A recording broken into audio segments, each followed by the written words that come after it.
You're in the Paracast, the gold standard of paranormal radio. And now, here's Gene Steinberg. Hi, neighbors. First, I want to remind you that the Paracast is brought to you this week by Audible.com, the Internet's leading provider of audiobooks with more than 85,000 downloadable titles across all types of literature, including fiction, nonfiction, and periodicals. For a free audiobook of your choice, go to audiblepodcast.com/Paracast. With Chris O'Brien, I'm Gene Steinberg. You're in the Paracast. We've got a few things to announce here that may be of interest. Of course, this show is being heard, at least if you hear it when it's actually broadcast or a few days thereafter, before Christmas. We've got a brand new official Paracast store. So we teamed up with different partners. Not that the old ones were bad, but they've got better styles and better prices. We have the mugs and the carrying cases and the mouse pads and all sorts of shirts in 10 colors each. Lots of stuff. The official Paracast store at storetheparacast.com, storetheparacast.com. We make minimal profits, folks. You know, we're not looking to make a lot of money. Just kind of, pay our way. So have a look at that, because that's fascinating. There's cool. Also I know what you're sending me for Christmas. Yeah, okay. You'll have to just tell me what size you wear. And you pick out a shirt, and I will make sure extra large, baby. Extra large. Extra large. No, extra large. Okay, extra large it is. Okay, so he gets one. Now, folks, if you want to get one, well, okay, you have to pay for it. You actually, when you set up the store, you tell them how much profit you want to make. And I was dumb about this because I don't think that, you should gouge your fans. Faithful listeners. Your faithful listeners, so we don't want to gouge you. It's just, a couple of $3. Yeah, but we also want people to be out there as walking billboards. Exactly. Yeah, get your hoodie. Get your hoodie on. And you get the coffee mug, too. We have a great coffee mug. A branded Paracast coffee mug. You take with you to work. People are going to say, hey, what is that thing in the back where it says separating signal from noise? What's that all about? And you explain that. It's kind of wacky. Training my girlfriend. Don't want to get into that because this is a family radio show on a family station. I don't know if you saw this or not. All these UFO organizations are so insular. They're unto themselves. They have databases and everything. And we heard from somebody on the other side of the world. Did you see this message from a guy who wants to work to kind of create a new UFO information database and kind of coordinate all this evidence? Did you catch that? I did, and I think it's a great idea, but good luck trying to crack the old MUFON egg. Let's see if they're willing to share their data. This would be a good litmus test for old Clifford Clift and the MUFON groups. It would be fascinating if they can get him to do that, yeah. Teamwork. Exactly. How do you expect one organization with a couple of thousand members to figure it all out? Now, MUFON has been around since the 1960s, okay? And they haven't solved it yet. It doesn't mean they've been a failure. It may be one of those situations that we kind of accept that it's not easy to solve these mysteries. Don't you want some help? You don't have all the money in the world. Yeah, you had that deal with Robert Bigelow, and he seemed to have put lots of terms and conditions on it. But it would seem to me to make an awful lot of sense to want to have a situation where you can share the information. This is not proprietary. You're not Apple and Samsung engage in lawsuits because Apple thinks that Samsung stole the look and feel of the iPhone or the iPad. It's that exclusivity in the UFO field makes no sense. You got to share this information. Yeah, I absolutely agree. I think it would be a major step forward. Then we could get some real smart, young, up-and-coming computer experts in the younger generation to start crunching some numbers. Of course, garbage in, garbage out. But but then you have to separate the garbage. You have to have a gray basket category.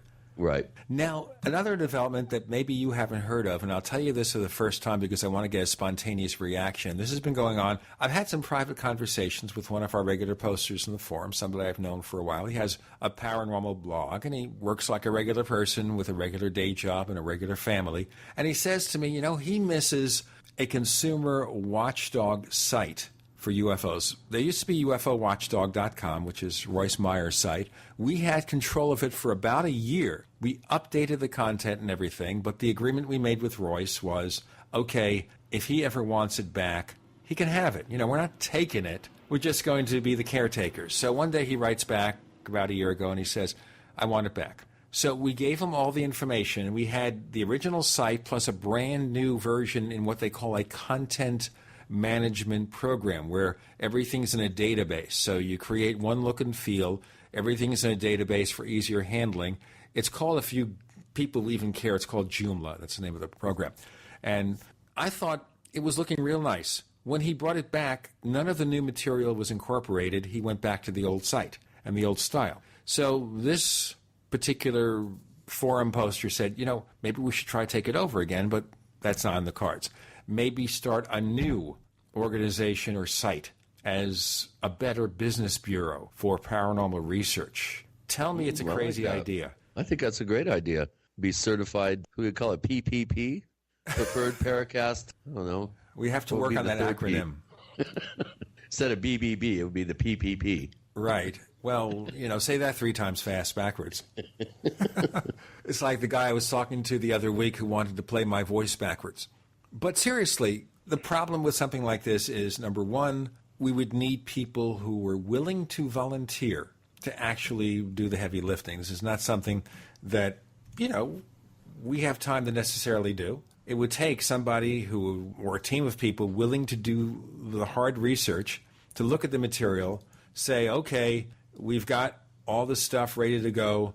Let's start posting this stuff. And in terms of the styling and everything, I think we have an existing style structure we did when we had our version of UFO Watchdog that we could bring into it. That's not so hard. It's doing the research, getting the documentation, but also, which I guess is unfortunate, Chris, we probably have to have a volunteer lawyer on hand. Who...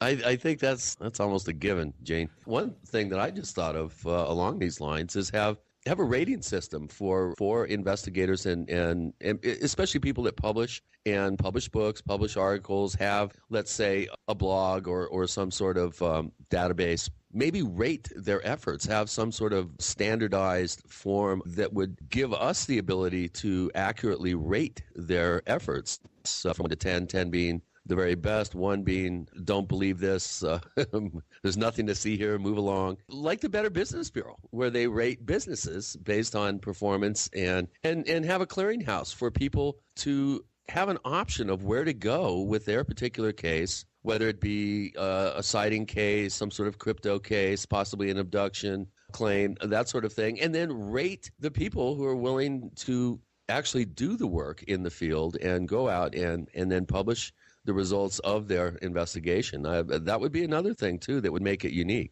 No one's ever tried to do that. With the Phil and Brognos out there, the Bill Nells, the Michael Horns, and other people that some people have problems with their style and the results of their shenanigans in the case of Sean David Morton and others.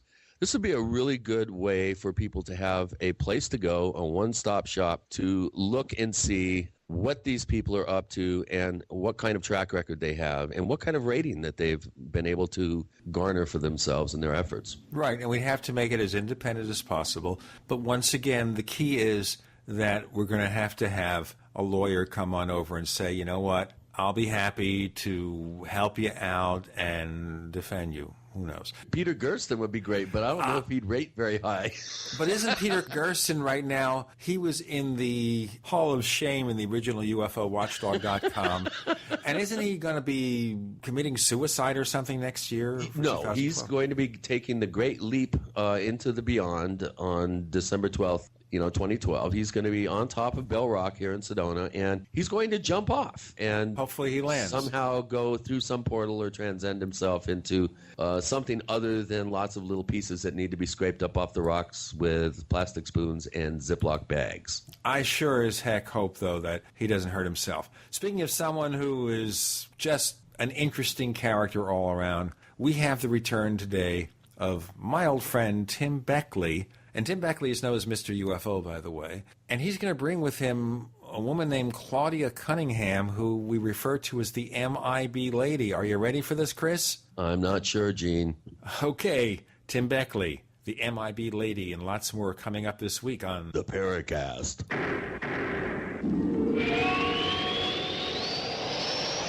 As you know, the Paracast is brought to you by Audible.com, the Internet's leading provider of audiobooks with more than 85,000 downloadable titles across all types of literature, featuring audio versions of many New York Times bestsellers. For our listeners, Audible is offering a free audiobook to give you a chance to try out their service, such as Leslie Kane's UFOs, generals, pilots, and government officials go on the record. For that free audiobook, go to audiblepodcast.com/Paracast. That's audiblepodcast.com/Paracast. So here's what happened. I was placing an order online. The site went down. It just stopped responding. It took hours before it returned, but I'd already placed the order with another company. If your site goes down, you could lose business. And if you have a business or personal site, you'll want to know it's easy to run and it will stay online. At iWeb, your site is hosted on one of the most reliable networks in the world. Check it out. iWeb.com. That's iWeb.com.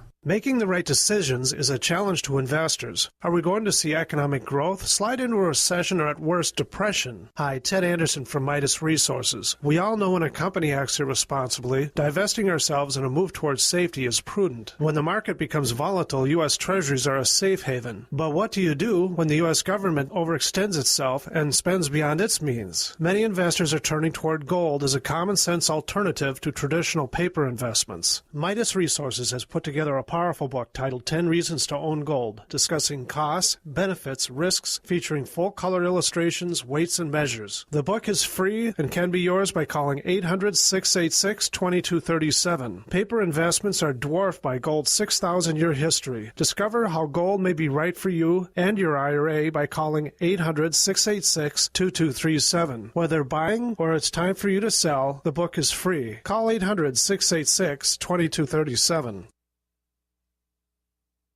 You can't argue with success. And many people have found great success in fighting back colds and flu viruses with Ali C, the world's best garlic extract. So now, it's time to get even more success with the other great quality natural products from Affinity Health Products. Like C Energy Liquid Vitamins, Lose and Snooze, and the One Day Diet. Or Human Growth Hormone Support, Menopause Specialist for Women, and Joint Specialist. See these and many other quality Affinity Health products for men and women online at affinityhealthproducts.com. That's AFFINITY healthproducts.com. Or call in your orders at 877-888-7126. That's 1-877-888-7126. Trust your health to the makers of Ali C, the world's best garlic extract. Affinity Health Products, the finest and most innovative natural health products available. That's the sound of your door being kicked in by an intruder with a single kick. That's the sound of the same door now protected by the Door Sentinel at MySafeDoor.com. Go to MySafeDoor.com right now and watch the amazing video. At MySafeDoor.com, you'll learn how to turn your home into a fortress with the Door Sentinel. 16 kicks later, and the Door Sentinel is still holding strong. MySafeDoor.com. That's MySafeDoor.com. We want to know, how do you use WebEx? I use WebEx anytime I need to meet with clients. With the new WebEx high-quality video, it's like meeting face-to-face. Connect online and share what's on your computer screen with others. Anytime, anywhere. On their desktop, on their laptop, or mobile device. How do you use WebEx? Go to WebEx.com right now and try WebEx free. WebEx from Cisco. WEBEX.com. We'd like to hear from you. If you have a comment or question about the Paracast, send it to news@theparacast.com. That's news@theparacast.com. And if you'd like to catch up on past episodes, we have hundreds of shows for you to download, direct from theparacast.com. That's theparacast.com. Or check us out at iTunes. With Gene and Chris on the Paracast, we have Tim Beckley, Mr. UFO, and joining us for the first time, Claudia Cunningham. A welcome to our two special guests. Hi, how are you? Hey, Gene. Good to hear from you again. Haven't had a chat in a while. That's right. You know, you and I haven't talked offline for a long time. But because our extra guest, can only stay for a short period of time, tell us, Tim, about Claudia Cunningham and her impact to the world of the paranormal. Okay, well, Claudia came to me actually via a letter. She wrote me, I guess it's going back, Claudia, about 3 years ago now? Yeah, a very interesting letter. Now, I get a lot of communications, and some of them are very long-winded, and some of them don't interest me. But, of course, one of my big concerns and fascinations in the UFO field over the year, Gene, as you probably know, has been the Men in Black.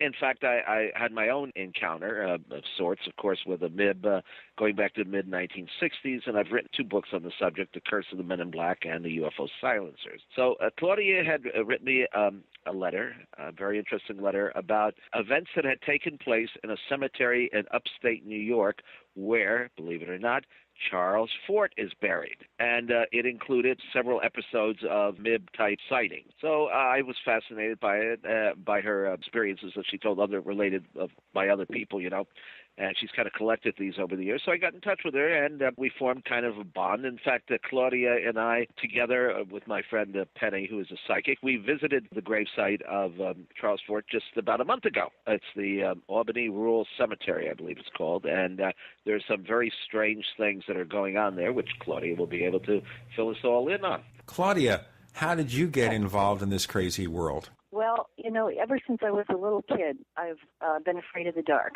like most kids are. But I always took it a step further. By the time I was 10, I was reading a comic book. Maybe Tim could give me the name of it. It was a very well-known, anyway, it was very scary. It's kind of a classic now, about zombies and werewolves and all this stuff. Anyway, I've had show or something like that, probably. Yeah, something like that. And I've always had an interest in knowing, why are we here? Where did we come from? Where are we going? And my travels have taken me into a lot of conversations with some interesting people who have had paranormal encounters, including my own family and including myself as I got a little bit older. But what really got me involved with Tim was a friend of mine who was a registered nurse at a local hospital called me one day about 3 years ago, and she knew of my interest in all things arcane and the unknown and so forth. She said, I had a frightening experience at this cemetery. I said, oh, gee, I'd like to hear about it. She lives across the street from Albany Rural Cemetery, and it was a very nice spring day. Decided to take a ride in there and kind of go on a historical tour of the place. It's quite large. It's on a big hill. Some of the older graves go back to the early 1600s with the Indians and the early Dutch settlers of the region. And we have a president, Chester A. Arthur, who's buried there. We have congressmen. We have Secretary of the Navy under Roosevelt, a lot of famous people, as well as everyday people. So Linda decided, I'm going to take a ride in there, and which is not too crazy because a lot of people go in there and have picnics. They jog, they walk their dogs. It's very pretty in some of the areas. As she told me, she pulled in the big iron gates, and on the left there's a very Gothic-looking building that's the office, and that contains all of the information of anyone who's buried there, thousands and thousands of documents. And that in itself, it looks like the Munsters house. It's really very scary looking. And across the street from there is the crematorium, and it's a black macadam drive as you pull in. And Linda decided to take a left up one of these little tiny roads, gravelly roads, and she noticed that no one was there that day.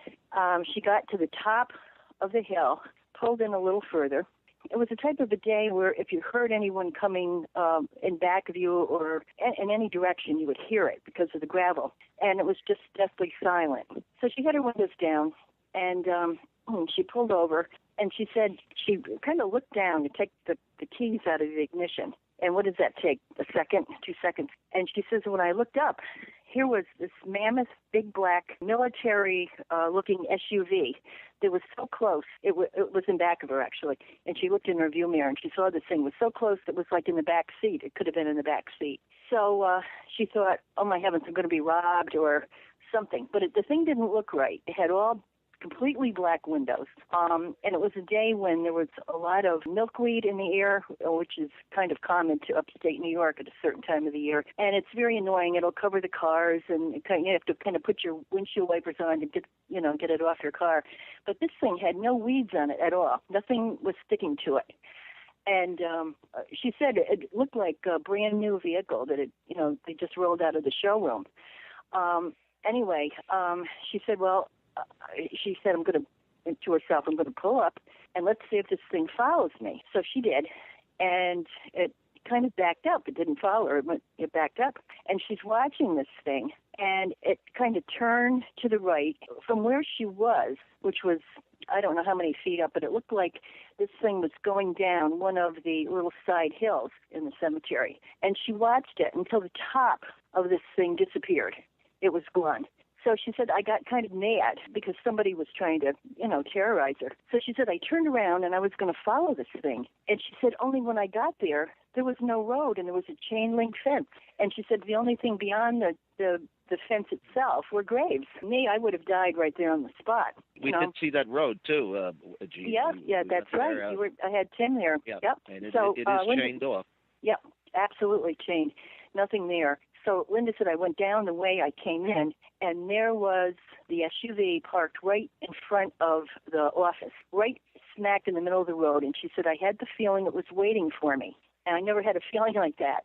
And right next to the driver's side stood a man, all in black, slim, very slim, the black hat, the black wraparound sunglasses, black. And as she drove by, he kind of looked at her, kind of nodded, really creepy. And she said, I just jammed that ignition. And she said, when I went by him, I kind of looked in the mirror, and he was gone within 1 second. He said, gone. This man was gone. So she got out of there, and that's when she called me. And I was so excited because I had read about Men in Black. I have Tim's classic book on it, where he actually shows the picture. I think the only picture in captivity, right, Tim, of a man in black? Well, I think. maybe there might be one other, but this is the one that certainly has gotten the most publicity. Yeah. Mm-hmm. Right. So I got on the internet and I did a search, and I just typed in Albany Rural Cemetery haunted. I figured, well, that'll take me someplace if it's haunted. I had never heard anything about that cemetery having any problems at all. But to my astonishment, there were many, many links to people who had seen things. And what people say over and over again is the fact that it's haunted by, and I quote, sinister men in black. I'll tell you what, this will be very sinister if we don't break right here. Okay. Claudia Cunningham is telling us about her encounters and stories with Tim Beckley. You're listening to Gene and Chris because you're in the Paracast.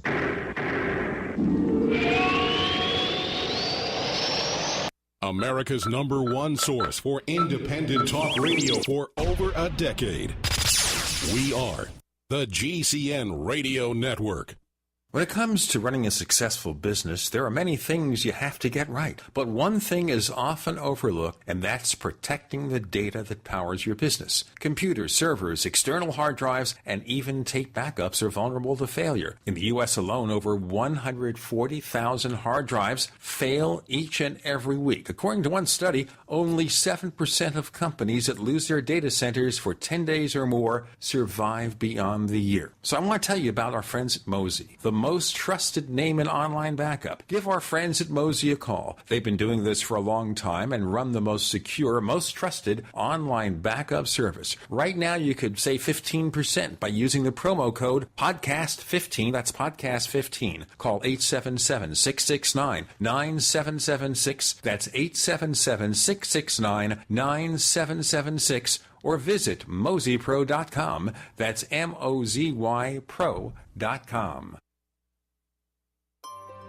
What nutrition are you missing that's leading to the 4 major diseases? Cancer, arthritis, heart disease, and Parkinson's. There are at least 80,000 medical studies that show a lack of the protein glutathione to be linked to cancer, heart disease, Parkinson's, macular degeneration, lung disease, digestive diseases, diabetes, Alzheimer's, ALS, rheumatoid arthritis, and lupus. In all, at least 68 diseases. What is the #1 food by which your body is most empowered to increase its glutathione production? It is undamaged whey protein from grass-fed cows.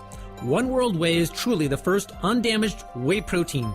All other whey protein powders are damaged by heat, chemicals, and filtration. One World Whey's most life-giving whey protein powder ever produced. Call 888-988-3325. That's 888-988-3325. Or visit oneworldwhey.com. That's oneworldwhey.com. Jason Lewis here. With the holidays just around the corner, be sure to consider the greatest gift you can give to your friends and family: peace of mind. That's why I choose WiseFoodStorage.com. WiseFoodStorage.com offers delicious ready-made meals like cheesy lasagna, savory stroganoff, and pasta Alfredo that are packaged for freshness in individual metal Mylar pouches and carry a 25-year shelf life. And they're ready to eat in minutes. Simply add hot water. Request a free entree sample today at WiseFoodStorage.com. And for a limited time, get free shipping and 10% off of your order. That's right, a free entree, free shipping, and 10% off any order. Just use promo code LEWIS. Call 855-FOODWISE. That's 855-366-3947. Or visit WiseFoodStorage.com. That's Wise, W-I-S-E, foodstorage.com. Gourmet emergency food at the best price and the greatest gift you can give to the ones you love this holiday season. Has the United States been discovered in the Bible? Where does Islam fit in Bible prophecy? Is the New World Order world government? These and other crucial end-time questions are answered in the new DVD package, Understanding the End Time, from End Time Ministries. Jesus Christ said, "I tell you these things before they come to pass, so that when they do come to pass, you might believe." After you watch this 14-lesson DVD series, Understanding the End Time, you'll know more about Bible prophecy than the average seminary graduate. This DVD package normally sells for $280, but now is only $199. Order Understanding the End Time DVD package at endtime.com today for only $199 or call 1-800-END-TIME. That's 1-800-363-8463. 1-800-363-8463 or endtime.com. Hi, this is Don Ecker, and you are tuned into the Paracast. Let me tell you what, you're going to hear stuff here that you probably won't hear anywhere else. Hear that, George Snorri? Neighbors, I wanted to remind you, if you want to join the official Paracast team by becoming a sales and marketing person for us, please write news@theparacast.com. Once again, that's news@theparacast.com. We'd like to hear from you. With Gene and Chris, you're in the Paracast. Tim Beckley, Mr. UFO, joining us. Claudia Cunningham in the middle of a fascinating story. Please continue. Okay. Well, according to what I read on the internet, sinister men in black disappearing vehicles, a couple who hold hands and actually float over the tombstones at dusk, a big black dog, in their pajamas, yes, let's not forget that, a big black dog, black orbs, something resembling a black cloud, and a lot of just strange feelings in certain areas. People have a feeling in certain areas there that you're being looked at by something unseen. So I have told the story to a lot of my friends interested in the subject, and one is my niece, who is acquainted with one of the caretakers at the cemetery, and he said, I have heard a million stories from people with the disappearing cars and everything, but he himself has never seen anything. He said, but there are certain places in that cemetery where he feels extremely creepy, and he will not go. As the story continues, I grabbed a book not long ago of local hauntings in the area, and the cemetery was in there, and it said people have reported seeing like a funeral cortege going around this rather large pond near Charles Ford's grave, by the way. Well, it's facing it, yes. Uh-huh. Yep, and it's followed by people in black mourning clothes of an earlier era. So I think that's pretty cool. But when you approach them, they disappear. They just vanish. So I just wanted to tell you, about 3 months after this incident, I was with my mother shopping one day. And, I wasn't really thinking of the subject, but it kind of came back to haunt me that day. I was over at a local strip mall called the Delmar Shopping Center, and I had to run into the dollar store for a second. I had my mother in the back seat and my dog next to me in the front, and I had the windows down. It was in the summer, And there was a big black SUV next to me on the right. And I kind of kidded to my mother. I said, hey, maybe that's one of those guys that Linda saw. And she kind of chuckled. So I ran into a friend of mine from high school, and we had a little chat. And I went in and got my purchase and came back out. And I was about to pull out, and all of a sudden, from in back of this SUV came this little man. And by little, I'd say maybe he was 5 feet tall, maybe just a little bit under. He looked to be about 50, and he had a black hat, black sunglasses, the three-quarter length black shirt with a crease in the sleeve. It looked brand new, and he kind of stuck his head in the window. And I'm telling you, I'm not a nervous type, but when I saw that, that was unbelievable. And he walked into the right outside of the dollar store, and he just kind of stopped, and he looked at me, and he kind of put his glasses down so I could kind of see his eyes.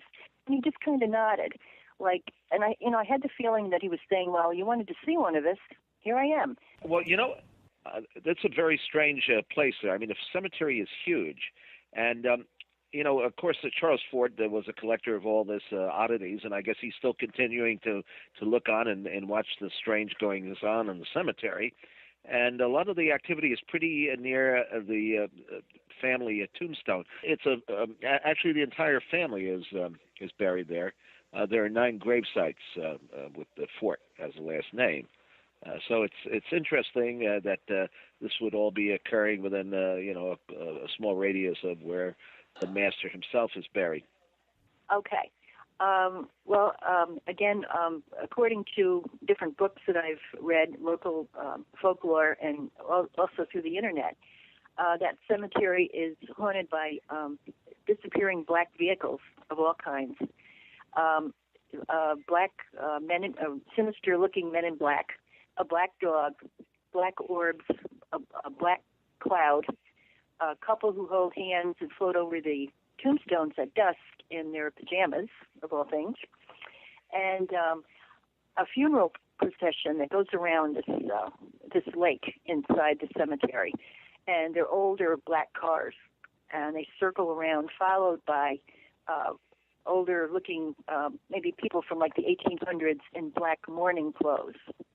And when you approach them, they just dissipate. They vanish into thin air. Now, this is something you read about. Yeah, that's what's there after dusk. Okay, but this is something you read about, right, Claudia? Yes. Okay, now, forgetting what you read, we want to look at what you've experienced personally. Okay.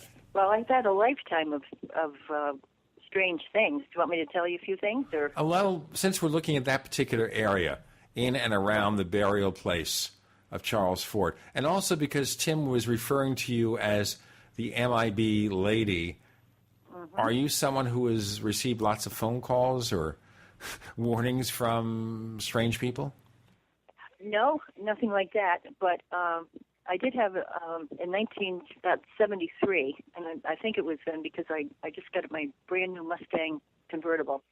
I was in that cemetery with my niece and my sister-in-law, and we stopped at a crypt in there, and it was the crypt of early mayor of Albany by the name of John Boyd Thatcher. And I decided to look in and kind of see what was in there. And when I got about 3 feet from it, we heard this big metallic bang coming from inside that place. That's the only thing that I've ever had happen to me. But I think, he calls me the MIB lady because of my story, and also because of that happening at the Del Mar Plaza. And it was, if you had seen this man, I think you would have questioned, like I did, was it, somebody... He didn't look right, if that sounds right to you. He didn't. He looked so out. They say that about me quite often. Go ahead, please. Oh, okay. Well, maybe you're one too. Who knows? But no, I mean, I've always had, I don't know if you want to call them. I think everybody has, where you'd walk in the house and you put your keys on the table, and you come back and they're gone, and you might find them 5 days later in the refrigerator, or everything like that. I mean, I think that happens to just about everybody. Sure, but isn't that maybe you forgot where you put it? You absent-mindedly were checking the refrigerator. Oh, wait a minute, I need a new container of milk, and in the rush, you drop the keys there. Well, it goes way beyond that, Gene. I can verify that. Well, tell me more. You verify it. Tell me more. Well, years ago, Gene, most of the researchers in this field, and most of them are sincere as far as I'm concerned. They'll go out and they're very anxious to interview someone who's had a UFO sighting, low-level sighting, particularly like pilots and astronomers and astronauts, people with credibility, and that's all well and good. But there's very little follow-up with these witnesses. And one thing that I've done over the years is try to maintain a relationship with some of these people to find out if something happened after their initial encounter. And what I found over and over and over again was once these individuals had a close encounter or had a sighting, that in a lot of episodes their life was overcome with additional paranormal experiences. It sensitizes them, right, Tim? I beg your pardon? It sensitizes them. Well, I'm not sure what it does. It grabs hold of them. In some cases, it actually possesses them. In fact, there's a case that I describe in my book, A Round Trip to Hell in a Flying Saucer, where an entire town in Brazil was possessed by some sort of UFO entity. There was a sighting at around high noon. In fact, a series of photographs were even taken over the coast of this particular city in Brazil. And several people, 5 or 6 people in that town, picked up a pen or pencil and started doing automatic writing. And what they received through this automatic writing, which is usually, I think, a warning of some Holocaust to come. I'll tell you what, we'll learn about the automatic writing in a moment with Tim Beckley. We have Claudia Cunningham with Gene and Chris. You're in the Paracast.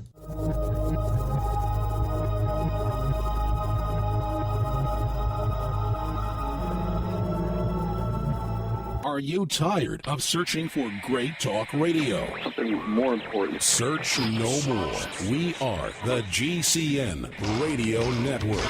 Are you ready to order the official Paracast t-shirt? You asked, we answered. We're now taking orders for the official Paracast t-shirt. It comes in white, 100% cotton. The front of it features the same logo that we have on our community forums. On the back it says, separating signal from noise. To order the official Paracast t-shirt, here's all you have to do. Visit our new online store at store.theparacast.com. One more time, that's store.theparacast.com. You can use a major credit card to place your order for the official Paracast t-shirt. Hey neighbors, we have one more thing to talk about, and that's more merchandise at the official Paracast store. We have hats, we have jackets, we even have a flip video camcorder customized with the Paracast logo at the official Paracast store. It's all now available at the official Paracast store, store.theparacast.com. Long-range patrol ration entrees.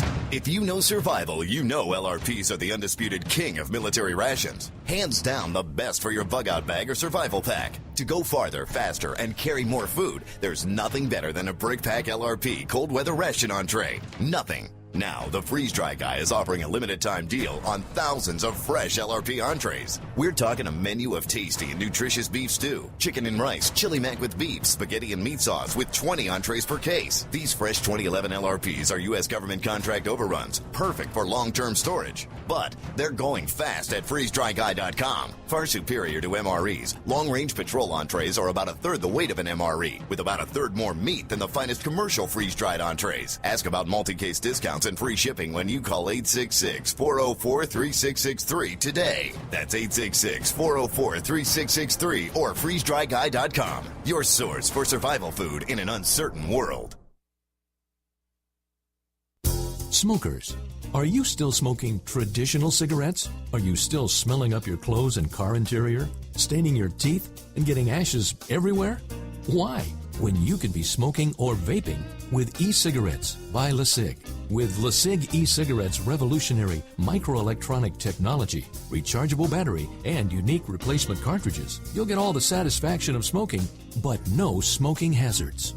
Choose from a wide variety of our new American-made Vaporite e-liquid flavors at LeSig.com, spelled LECIG.com. Or call 870-518-4307. That's 870-518-4307. Le Cig e-cigarettes for today's modern smoker. Warning, e-cigs may contain nicotine, an addictive substance known to the state of California to cause birth defects or cancer. Please be aware of the risks associated with e-cigs prior to use. You must be 18 years or older to purchase.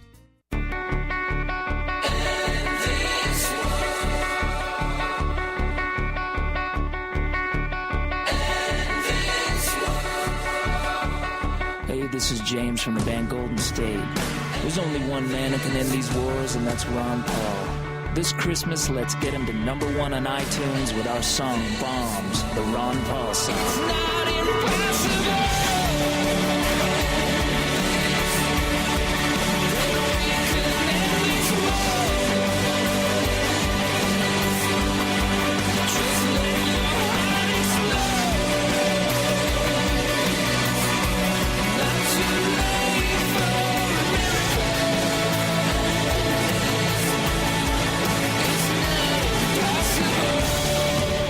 Proceeds go to RefPack. Visit iTunesBomb.com and let's end these wars.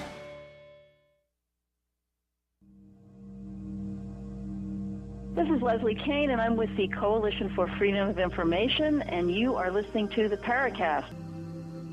We have Tim Beckley, Mr. UFO, Claudia Cunningham, the MIB lady. Everybody's got names. And we've got Gene and Chris, and we have no special names, except Chris we sometimes refer to as a trickster. You're in the middle of a story, Tim. Would you proceed? Yes. Anyway, this town in Brazil was one day possessed by a UFO. The possessed UFO appeared at noon, and 5 or 6 people in this town, totally unrelated to each other, didn't know what the person was doing, picked up pen and paper and started writing. And they received basically the same message. It was a warning about a Holocaust to come. And some of these people they were not the same after that. And we've found time after time. Well, let's take, for example, Kenneth Arnold. And this is something that I'm sure is not known by the majority of people, but I've read interviews with him in the local newspaper. He used to live in Iowa. I remember he even was running for vice president with Eisenhower back in that would have been. No. I remember Lieutenant Governor of the state of Iowa. Okay, but he was going to run with Eisenhower, I believe. You mean anyway, before Nixon got aboard? Anyway, he was involved in local politics, and he was I guess he coined pretty much the term flying saucer, although that's debatable. Anyway, Arnold had an interest in UFOs because of his own sighting, and he had investigated numerous cases. But he found as he got deeper and deeper into the mystery, a UFO mystery, that things started occurring around him that were of a very spooky nature. He told of seeing entities, angelic wing-type beings, seated in the trees outside of his home. And there was one particular incident where he actually saw his rocking chair moving back and forth as if some invisible entity were seated in it. Now, this has happened time and time again, where people that have had these sightings, led a very normal life, they find themselves actually being pulled into this phantasmagorical situation. And I call this the darker side of ufology. Now, there are a lot of people who only see this in a positive vein, but there are a lot of things that have happened here that could be construed as being very negative. And that's what I've kind of become interested in the last few years, because it isn't all sweetness and light out in the galaxy. Well, I want to comment on that. I too feel it's very important for field investigators to maintain cordial but fairly loose but maintain relationships with individuals that have had experiences of the unusual, especially close encounter type experiences. I think the experience is not what should be the focus of investigations. I think it's the people that have these experiences that are the important thing that should be focused on. And this is not something that you see in the MUFON manual, let's say. And I think Tim brings up a very good point that once you've had, an extraordinary experience, it does seem to raise the likelihood, or the odds are, that you're going to have additional ones. Now, I don't particularly think that you become a magnet for this type of activity.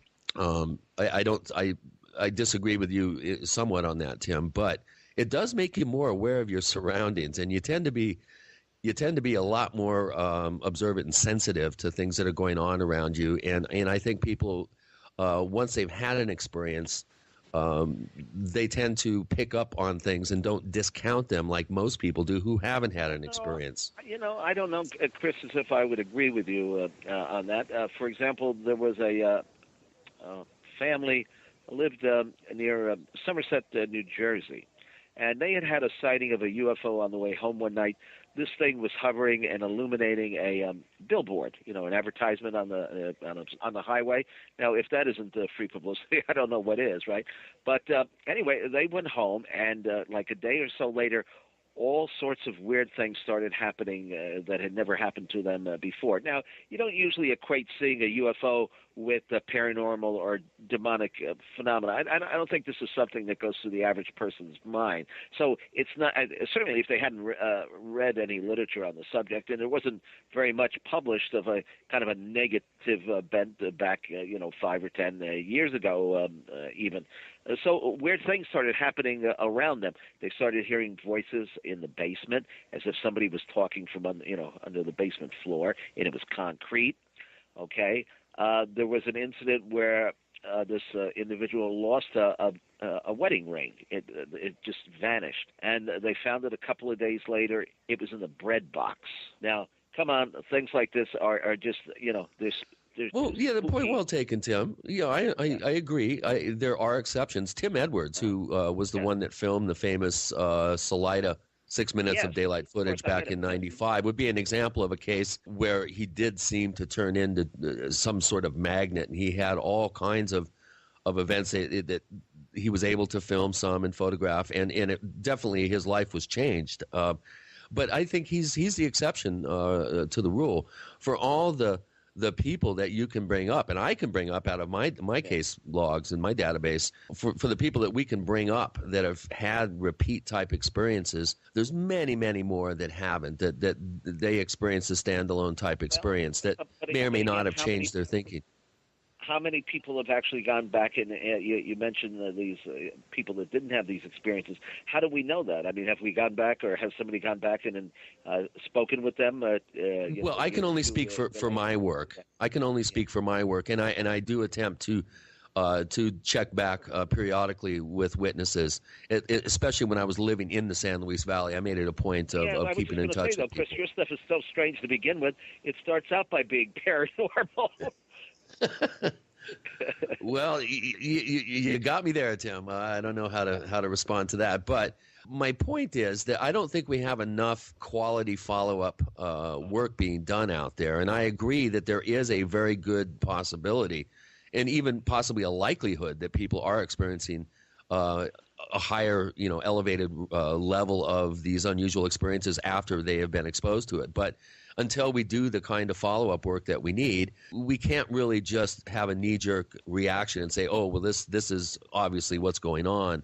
People are having more experiences once they've opened that door, had that door open. I think we're here speaking with each other, and I think we tend to lump all UFO sightings and all UFO phenomena as one thing.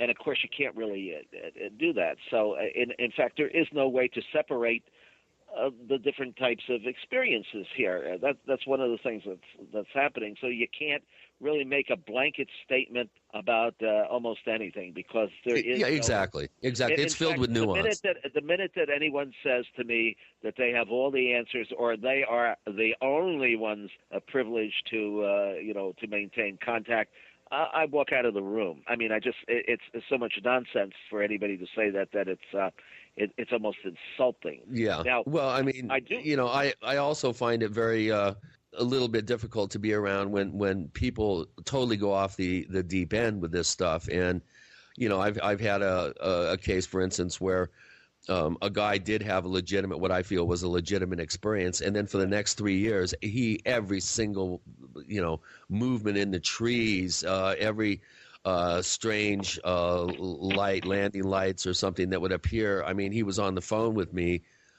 just bending my ear about all this stuff. And upon further investigation, I was able to debunk most, if not all, of these claims, and waste a lot of time. So people do go off the deep end. and feel that every little thing that happens, regardless of how strange or how strange it is, they just go off the deep end, and everything is they become obsessed. And so you do have the psychological element of people becoming special destiny people in their own mind, and every little thing that happens just totally is, mind shattering to them. So, the human mind is, is a weird and wonderful thing. And Chris, it sounds like it sensitizes you to paranoia, especially if the experience was frightening. Suddenly you look askance at everything. Well, certain personality types, sure, will respond that way. Other people go into complete denial. So, there is no, as Tim was pointing out, one-size-fits-all blanket sort of rule of thumb or axiom about this.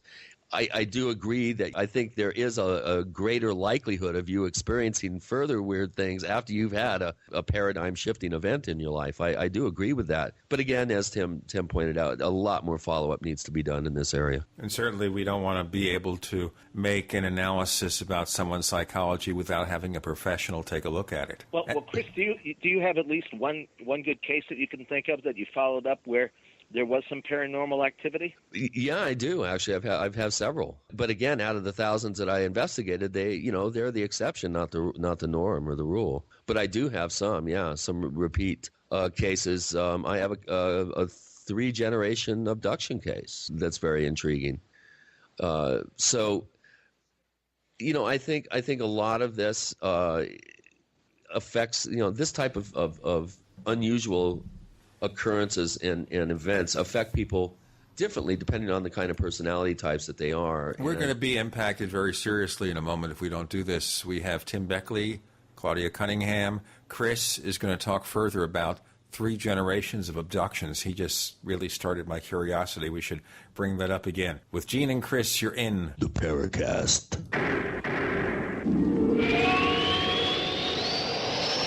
The GCN Radio Network, providing the world with hard-hitting talk radio. GCN. Great talk radio starts here. Hi, this is Ted Anderson. If you own an Apple iPhone and love to listen to your favorite programs on GCN, I've got good news for you. I'm proud to announce that GCN has a brand new iPhone app available for our dedicated listeners at GCNlive.com. Listen to your favorite hard-hitting GCN programs live or on demand right on your iPhone. And the best part? The GCN iPhone app can be yours absolutely free. Download the iPhone app today by clicking on the banner at GCNlive.com. Again, that's GCNlive.com. Hi, this is Ted Anderson. Have you ever wondered why banks, stockbrokers, investment advisors won't talk about gold IRAs? They've been available since 1986, yet the financial industry won't recognize the value of gold for your retirement. Gold has outperformed paper investments, yet no word about IRAs. If you would like to have gold for your retirement, call 800-686-2237. Don't get left behind by rising inflation and low returns. Call 800-686-2237. Secure your future and call 1-800-686-2237.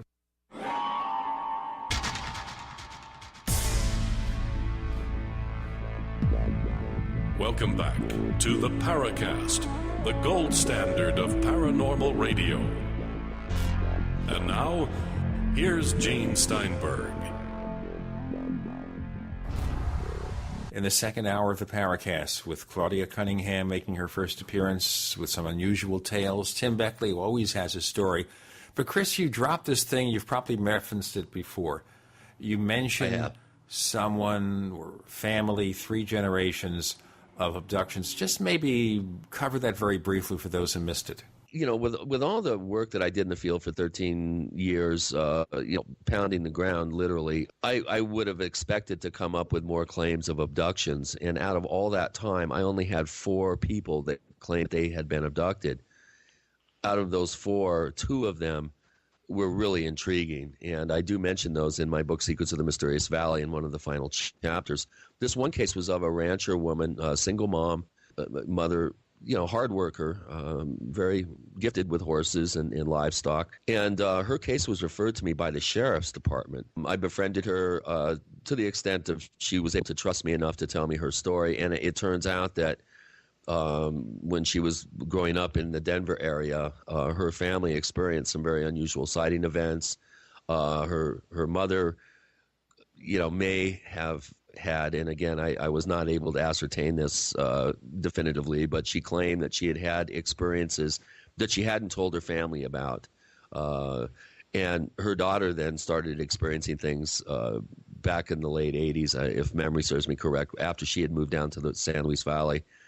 And then currently her daughter was having experiences, but I was not allowed to really interview the daughter extensively. I did get some confirmation of some events that had happened, but she was very, very nervous about spooking her little girl too much. She had a missing fetus when I think she was entering the third trimester of pregnancy, which is highly unusual. Excuse me, missing fetus, like one day she wakes up and there is no pregnancy? Right, and no evidence of her ever even being pregnant, which really blew her obstetrician away. That's been reported. Yeah, it's pretty rare, though. That's pretty rare. Third trimester of pregnancy. That's rare. She's very, very nervous. She had a Men in Black encounter. She claimed that the Blues Brothers were down at the end of her driveway stealing her mail. Dan Aykroyd sounds like a possibility. It's a tall guy and a short, pudgy guy dressed in black fedoras. Okay, so this was Dan Aykroyd and the late John Belushi.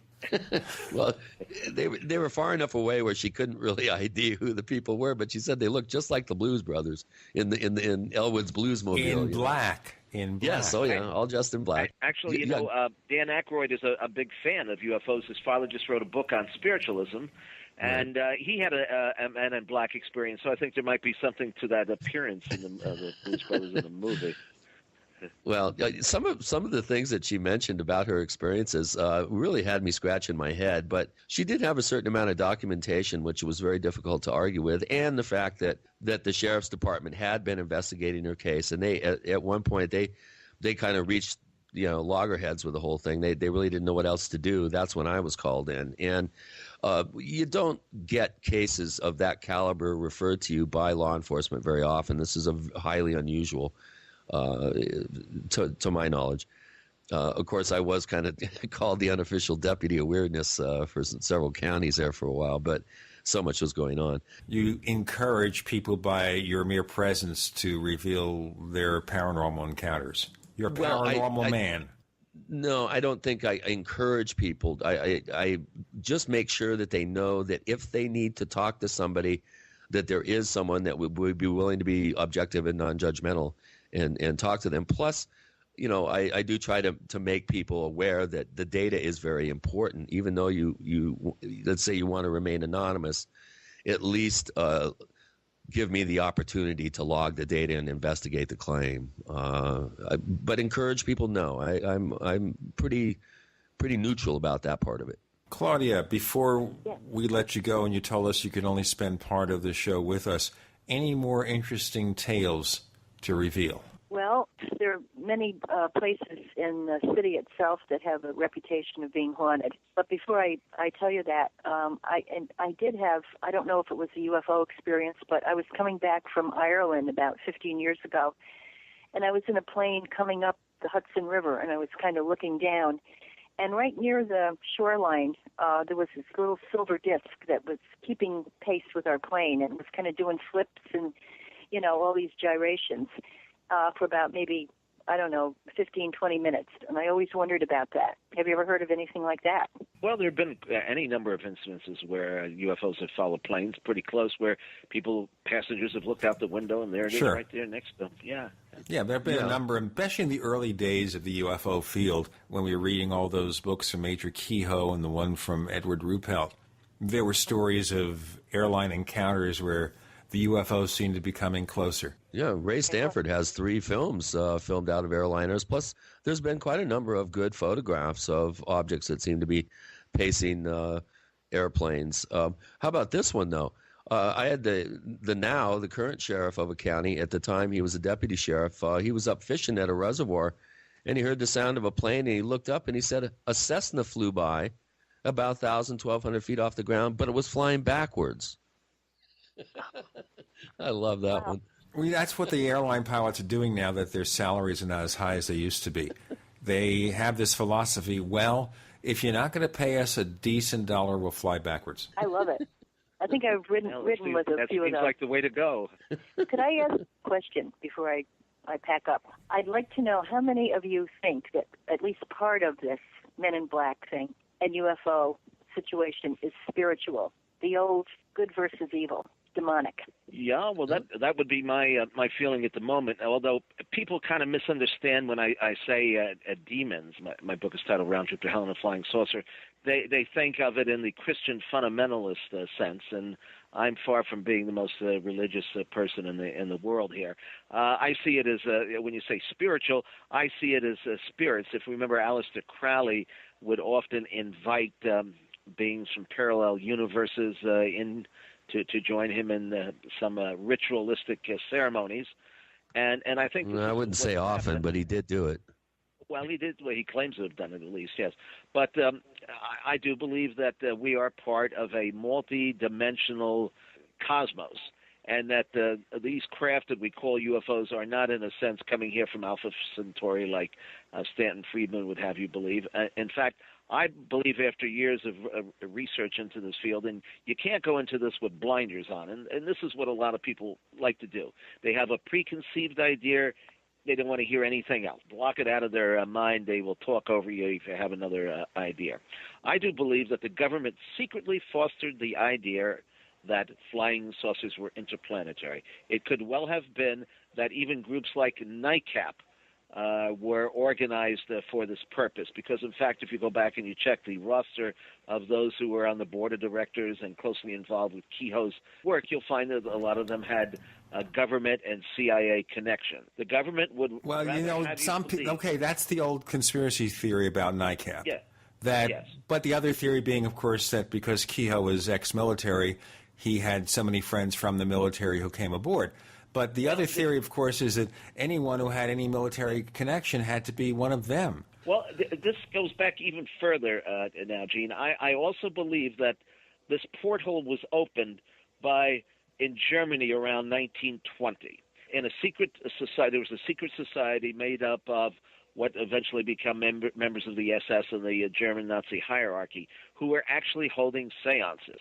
There were 8 very attractive women with long hair. They didn't have their hair usually. That wasn't the style in those days. So instead of 3 men in dark suits, it's 3 women with long hair? Well, this was 8 women, and they sat in a seance in a secret society meeting in a lodge, a hunting lodge, and they actually claimed that they had channeled messages from beings from another dimension, and in fact, they actually took down the graphics illustrated through automatic writing of what the craft looked like.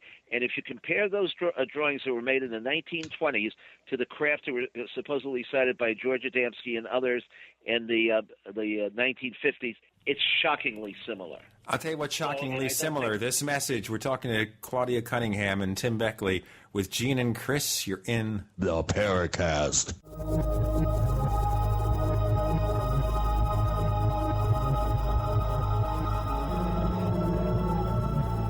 So here's what happened. I was placing an order online. The site went down. It just stopped responding. It took hours before it returned, but I'd already placed the order with another company. If your site goes down, you could lose business. And if you have a business or personal site, you'll want to know it's easy to run and it will stay online.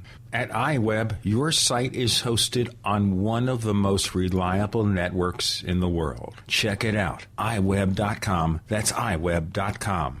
Fate magazine provides true reports of the strange and unknown. Keep up with the latest on angels and miracles, psychic phenomena, ghosts, UFOs, life after death, and much, much more. To receive your free issue of Fate magazine, call now at 1-800-728-2730 or visit their website at www.fatemag.com. That's 1-800-728-2730. What are you waiting for? Your fate awaits. Hey everybody, Jason Lewis here once again. These are hard times for investors. If you're like me, you just don't know where to put your money because there's a downside to every possible scenario. Now look, every portfolio needs a hedge for inflation. Gold has been the classic. I want to be honest with you, commodities fluctuate. So you could lose money. Gold goes up and down. But every stable portfolio usually has an inflation hedge, and gold is, well, the gold standard. Washington is not going to get us out of this recovery recovery, so you've got to protect yourself. Give it some thought, and if you're interested in converting your IRA to gold or would like to actually have it in your possession, call Midas Resources today at 1-800-686-2237. The U.S. dollar was once backed by gold, but it's lost a lot of its value since then. Call Midas Resources today, 1-800-686-2237 for gold. That's 1-800-686-2237, and tell them Jason Lewis sent you. Burglars love easy targets, like a dark house that looks like no one is home. Don't let your home be the next target. Make it look like someone is home watching television with fake TV. Fake TV is a small electronic device that makes the same light as a real television, so from outside it looks like someone is home watching TV. Fake TV plugs in just like a lamp on a timer, but is far more convincing to burglars. Fake TV deters burglars, costs far less than an alarm, comes with AC adapter, and is highly recommended by numerous police departments. Use it anytime you're away from home. To order your fake TV for only $34.95, go to faketv.com or call 1-877-5-FAKE-TV. Each additional fake TV is only $29.95. So get one for you and give one or more for Christmas. Now through Christmas, get free standard shipping on any quantity fake TV purchase. Call 877-5-FAKE-TV or go to faketv.com. Faketv.com, the burglar deterrent. We all know that Berkey Water Purification Systems are the most trusted name in water filtration. As an authorized Berkey dealer for over 6 years and serving thousands of satisfied customers, the Berkey Guy offers amazing specials for Berkey Water Filtration Systems. The Berkey Light Systems include a set of self-sterilizing and recleanable black purification elements that purify water by removing chlorine, pathogenic bacteria, cysts, and parasites to non-detectable levels and remove harmful chemicals such as herbicides and pesticides. Order the Berkey Light System today, complete with 2 black Berkey elements for only $231, and the Berkey Guy will ship your order free of charge. With the purchase of a Berkey Light, the Berkey Guy is also offering a set of fluoride and arsenic filters for only $39.99. That's over 30% off the retail price. Call the Berkey Guy at 1-877-886-3653. That's 1-877-886-3653. Or order online at goberkey.com. That's goberkey.com today. We'd like to hear from you. If you have a comment or question about the Paracast, send it to news@theparacast.com. That's news@theparacast.com. And if you'd like to catch up on past episodes, we have hundreds of shows for you to download direct from theparacast.com. That's theparacast.com. Or check us out at iTunes. On these shows, you notice with Chris O'Brien, his voice gets to be more... Demonic? Demonic. Well, you're not doing at least the trickster imitation. Please don't. We have Tim Beckley, Claudia Cunningham. And Tim, you're telling us about the seance, but isn't it also true that, for years we've been hearing these stories about weird Nazi experiments and developments? I mean, on a previous week's episode with Ed Komarick, he was talking about a 1936 UFO crash in the Black Forest? Well, I don't know if that's substantiated or not. By the way, you forgot to ask Ed about his firewalking. The first time I met Ed, he had organized that year the Congress of Scientific Ufologists, of course, founded by Jim Moseley. And you and I were very much involved in that organization. Well, were you not there when he walked across fire in his backyard as part of the mystical experiences of having organized that particular conference? I don't remember what year it was, but that has to probably be one of the most spectacular events associated with one of Jim's yearly events. And that's something I don't think I've ever heard anybody mind over matter. That's what it was, of course. I don't remember that one.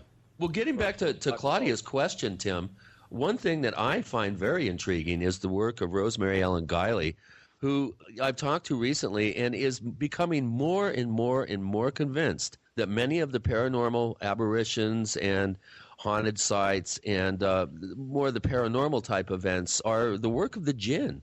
She has really become convinced that the Islamic version of or explanation of paranormal phenomena, which is the jinn, is applicable in most, if not all, paranormal cases. So in that case, we're talking about potential negative jinn, and there's positive jinn. Jinn is just the Islamic version of a Christian demon. It's all one and the same. In fact, no, it's not. No, it's not. I disagree totally. Chris, they even possess people, and they even have exorcisms. Did you realize that? Right. But there are positive jinn as well. It's not totally negative. Yeah. That's the Christian view. On the other hand, there are also probably positive spirits too. So to me, it's just a slightly different explanation or definition of what a demon would be. It's just a matter of terminology and a matter of a name. Well, yeah, I think it goes beyond that, though. There are specific attributes within the Islamic version or explanation, definition. There are 12 different types of jinn. There's not 12 different types of demons. Demons is a catch-all phrase for something that is perceived as being negative. Well, I don't think you've probably read that much literature on the subject because there certainly are different rankings of demons. Anyway, the thing is that you're right. I think a lot of this is a spiritual or a paranormal event, and a lot of people they have sightings, and these are in fact in the book I did an interview with you about the shapeshifters. And so not only does it turn out that the beings themselves can mutate, but the objects as well. There are a number of cases where I've talked to witnesses, and they were particularly puzzled by the fact that, lo and behold, right in front of their eyes, the craft that they were witnessing went from a large ball to a small cigar or vice versa. Right, or even morphed into a helicopter. I had one case where a sphere turned into a helicopter. Now, I've got footage of a helicopter turning into a sphere. Now, can I say something? Shoot. Okay, if you go to YouTube and type in airplane morphs into UFO, it's amazing. I don't know if it's a trick photography or what, but it sure looks real. You'll see it. Well, it also could be a light bloom, too, from the angle of the sun reflecting off the craft. I have footage from the San Luis Valley that looks like a perfect sphere sailing across the sky, and the first 5 frames, if you notice, it's actually a helicopter, and it's right when the sun hits that round canopy that boom, the light blooms, and it looks like a perfect silver sphere flying across the screen. So, light can do interesting things. A couple of days ago in Moscow, there was a video that was taken during one of the Putin protests there. And, that was Putin cam. This is the weirdest thing in the sky. It looks a cross between a UFO and a helicopter. Yeah, it's Putin cam. Yeah.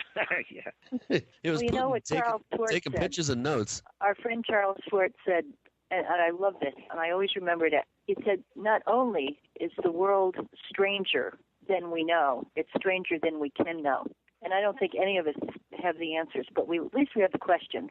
It takes you into some fascinating places, right? Right. It's the people that ask the more interesting questions, that get creative with their questions, that I think have a better chance of moving the ball down the field. Let's put it that way. That's right. Well, we live in an era when, people don't read books anymore. They don't ask questions. They accept everything that's told. And I think people with the curiosity, I think we live the more interesting lives. I know I'll never be a normal housewife. I'm an adventurer, and all my friends are. And, just meeting Tim was such a fun thing. People through him, and it's opened my mind up 100 times from what it was. What's left of it. Tim, I loved talking to him. We had such a great time in the cemetery. Too bad you guys weren't with us. We had a lot of laughs. If you're ever up New York way, let's all get together. I'll take you on a tour. Oh, sounds like a plan. I'm sure Charles Fort would like to talk to us all. Oh, well, we'll do a little seance or something. That's right. Hey there, Charlie. I wonder what Charles Fort believed. What do you think he believed, Tim? That we are property. We are property, that's it. But you kind of think when you say that kind of non-seriously. Well, I don't know. Of course, some of his writings are somewhat satirical. Kind of tongue-in-cheek. But then he was He was a professional writer, and he was a good writer. He took all that material and put it together in a coherent fashion. My God, if a lot of other people didn't come along long after him and just rewrite all of what he had written, And he covered more than just UFOs, of course. He was very much involved in mysterious disappearances and hauntings and things that go bump in the night in in general. He had a massive collection, of course, of all this. He spent hours, probably half of his life in the library, both in England and then, he was born in England, of course, but he came here with his family, I think maybe in the 1920s or so, and that's why they are buried in Albany. I've often wondered about that. I don't really know that much about his family or his background. I'm sure other people have written about it. Yeah, there are a couple biographies. Sure. Yeah, there's a brand new one out. I grabbed it. I didn't read the whole thing, but I think he was a cynic in the beginning and then was a believer, kind of like Harry Houdini, who was also a cynic. I think he died a cynic, though, didn't he? Well, Harry Houdini was beyond cynic. He was a debunker. His livelihood depended upon, to a good degree, debunking spiritualists. He was the first, the Amazing Randy, the original debunker. He was indeed, yes. Houdini traveled actually around the country and the world debating Sir Arthur Conan Doyle. I mean, they both just thrived on each other. Doyle, of course, was a big believer in spiritualism. I've read some of Doyle's work. We have a couple of books on Houdini, and I do believe that some of the manifestations that took place in the seance room, it was not all fraudulent like Harry Houdini would have you believe. In fact, if you compare what happened in the seance room, there's a great deal of similarities between the phenomena there and the UFO phenomena. We have Tim Beckley, Claudia Cunningham, who's leaving shortly. Thanks for joining us, Claudia. Yep. And with Gene and Chris, you're always in the Paracast.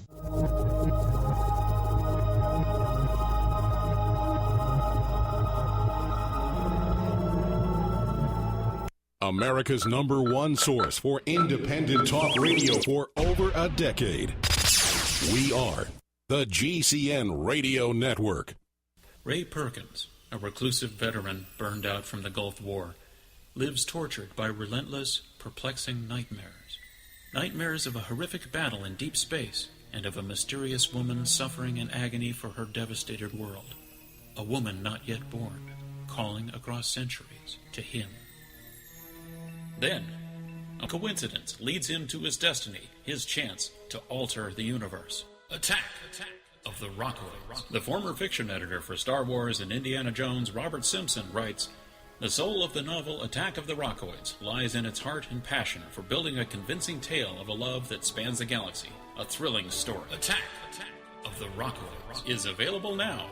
Read a sample chapter and get a special discount off of the cover price at our website, rockoids.com. That's ROCKOIDS.com. Attack of the Rockoids, a novel in the grand science fiction tradition."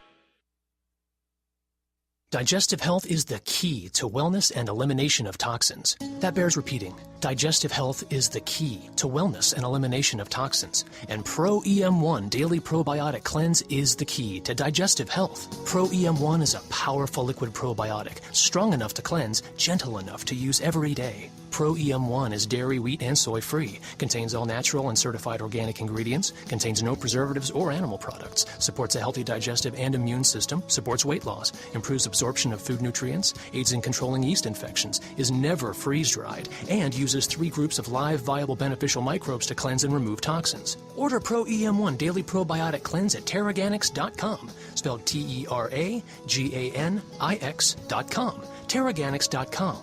Or call toll-free 866-369-3678. That's 866-369-3678.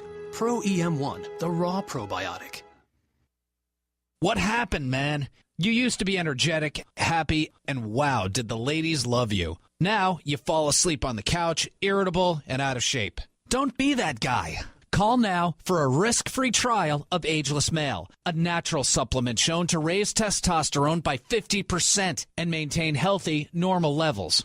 No injections, no appointments. With healthy testosterone levels, you can feel that energy again, that great outlook again, and yes, even a healthy sex drive. Right now, you can try Ageless Male risk-free. There's nothing to lose, guys. If you're a man who's noticed changes in your body, your mood, your sex life, call now for a risk-free trial of Ageless Male. Be the guy you used to be. Just call 1-888-246-0623. Don't wait another day. Just call 1-888-246-0623. Again, 1-888-246-0623.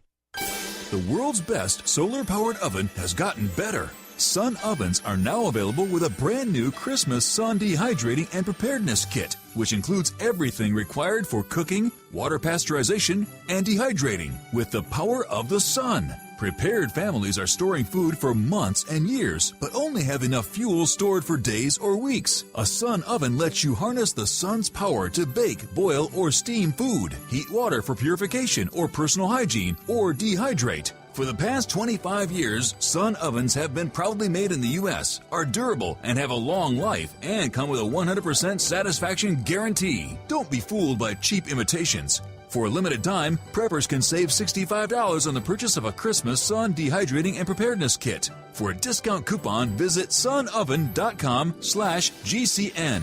That's sunoven.com/GCN.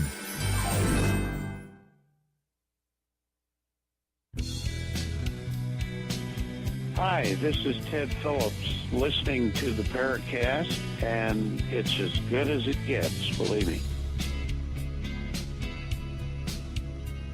Tim Beckley remained. Claudia Cunningham has left the building. You're with Gene and Chris. You're in the Paracast. Exploring so many subjects, you can't keep up with them. All this paranoia in the UFO field. And you have to wonder here sometimes, Tim, maybe you can expand on this, whether the paranoia is being generated by our reactions to UFOs and paranormal phenomena, by the military trying to, as they say, create confusion. What's your take on it? Well, of course, there are a lot of people in the UFO field that are paranoid. You know something, though, Gene and Chris, I don't think that those people are the ones that are the experiencers so much. There tends to be a lot of hoopla among the researchers in the field, you know, who feel that there's some great conspiracy going on. Well, I think the reason that there is a conspiracy, I mean, for the most part, is that how can, you know, Obama go on TV, you know, Stephen Bissett and his group there expects the government to come clean on UFOs. Well, how could they possibly do that? First of all, let's just back up a little bit. You're talking about the recent petition sent to Obama. Yes. Yeah, well, not only just that, but this goes back to the days of Keyhole and all of that. You know, you can push the extraterrestrial theory all that you want, but unless you and I can go out on Dancing with the Stars and tap dance with an ET or something, you can't prove it. I mean, speak for yourself about Dancing with ET, please. I beg your pardon? I don't dance. You don't dance. Well, I could do a little jitterbug, but it's not happening. I mean, if the UFO entities, or notice I call them entities, wanted us to represent them or acknowledge their existence, they would be here. And the fact of the matter is that as soon as you get close enough, they disappear. They hightail it out of town or across the vacant lot. Or there has been this overwhelming conception that the government knows exactly what is going on, and they're hiding it from us. Well, you know, maybe one or two individuals in the higher echelon. Certainly not Obama or anybody else that ran for president. Maybe the closest was Ronald Reagan, because he, you know, kind of had his own, experiences, and his wife was into astrology and things like that. Maybe he had a little bit more inkling. But even Jimmy Carter and Clinton, who were aggressively interested in the subject, it was brushed aside. They were told there was either nothing to it or it wasn't important at all.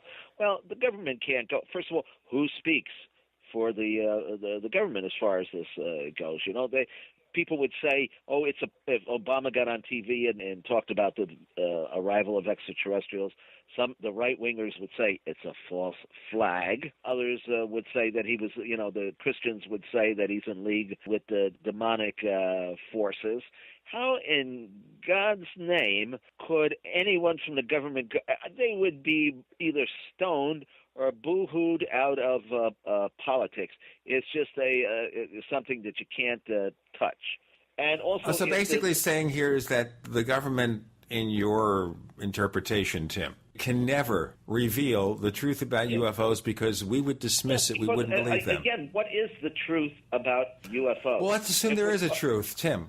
Let's forget what the truth is Let's assume there's a truth. They know the truth, and therefore they're ready to tell us. Obama's in the Oval Office, whatever. We have the cameras. He says, I have to tell you that we have confirmed that we are apparently being visited by aliens from another planet. And you're saying basically that, okay, as far as we're concerned, we wouldn't accept that.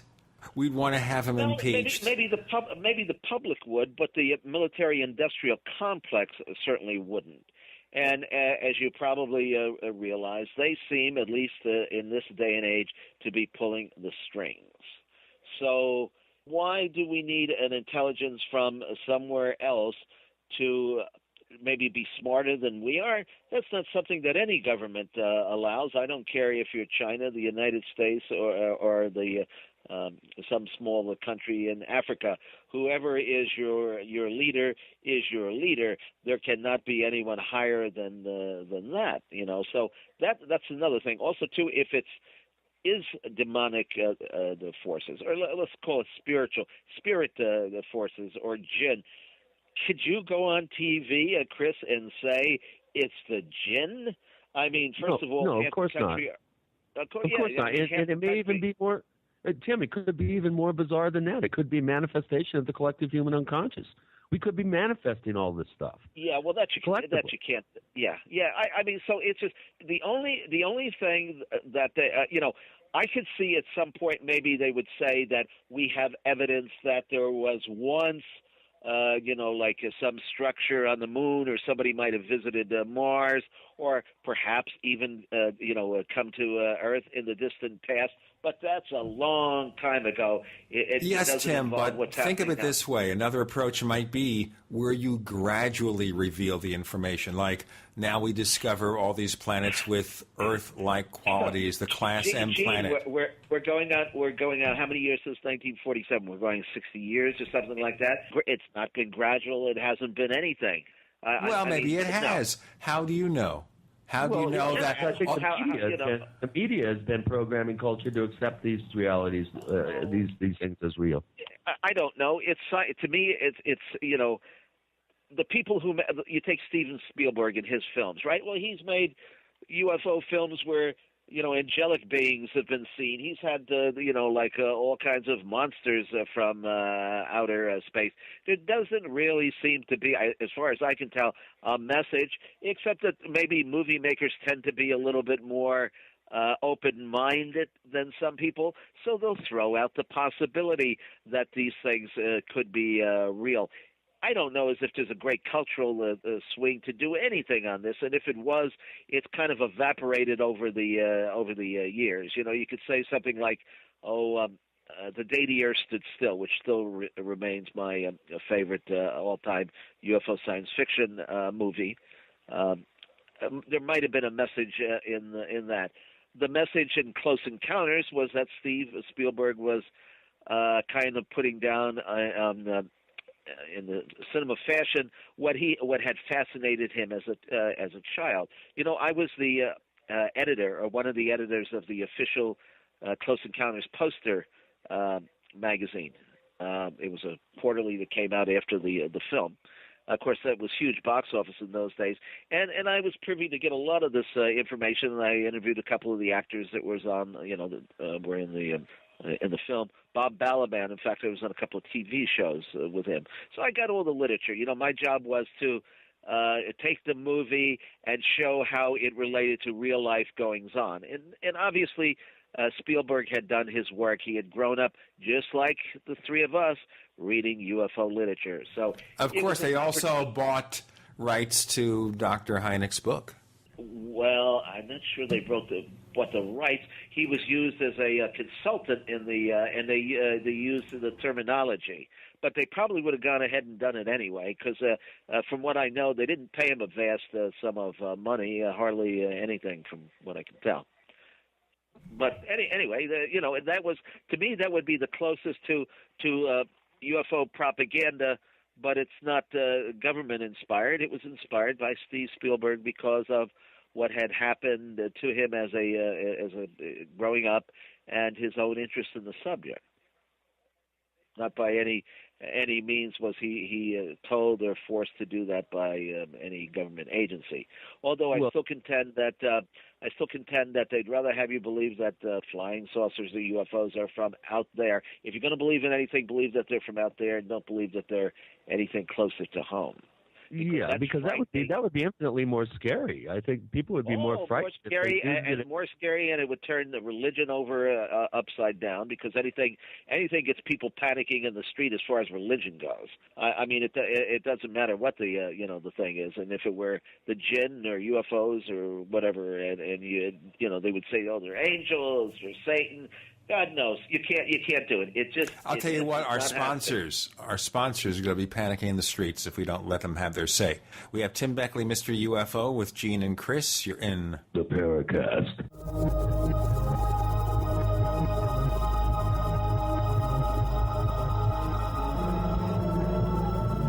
Are you tired of searching for great talk radio? Something more important. Search no more.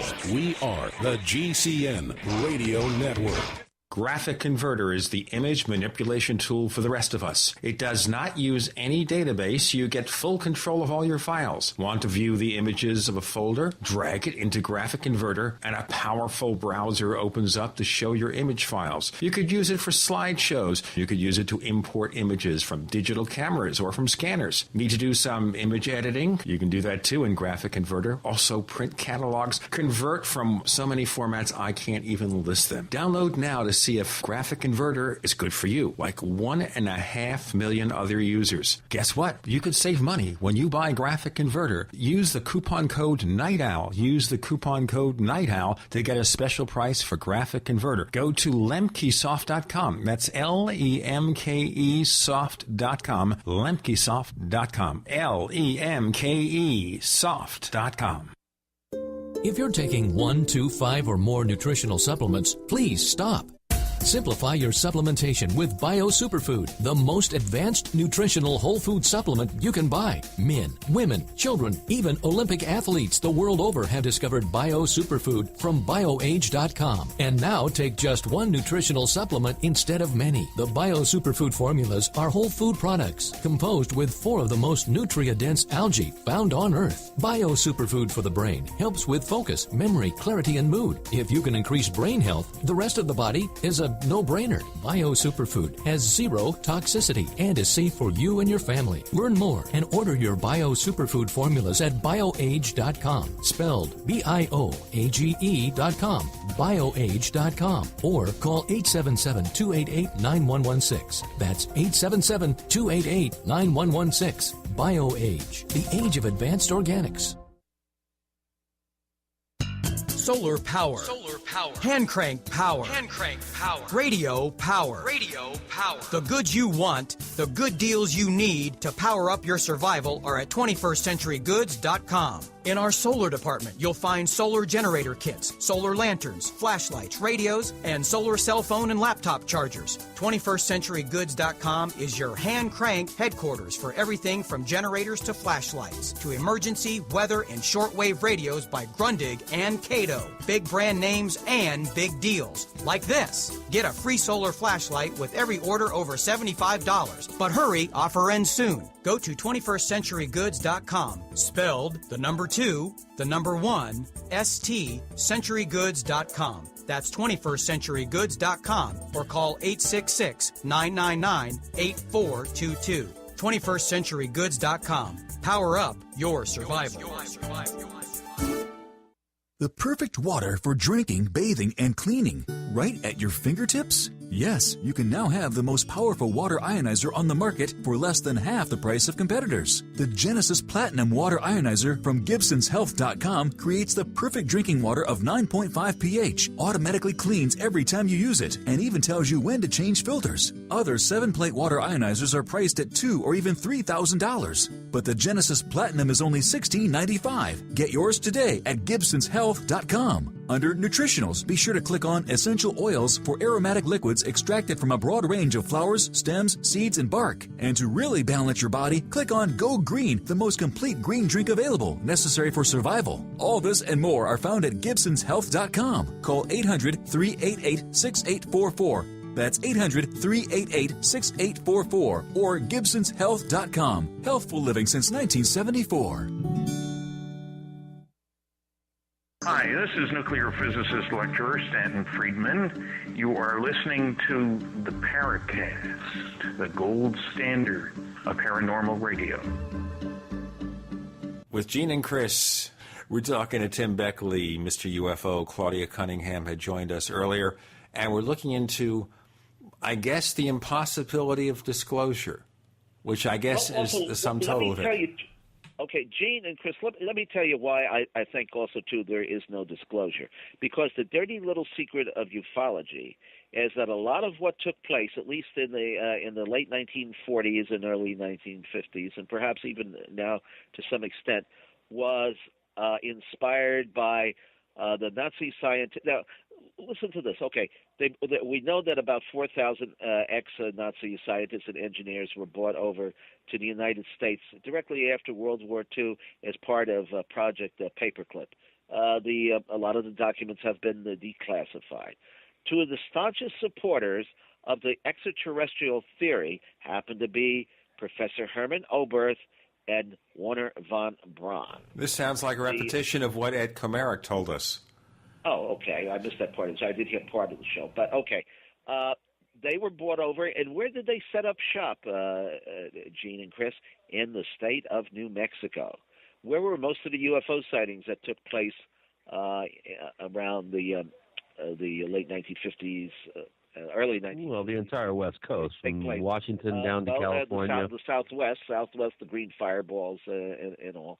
So I believe that this technology that was being developed in Hitler's Germany, that came from these seances and the drawings and all the information that came from automatic writing, that they brought this technology over here and were continuing to experiment with it. How do you explain that to the populace, that we've got German Nazi scientists running around here, and we brought them over when some of them should have certainly been in prison or God knows what, right?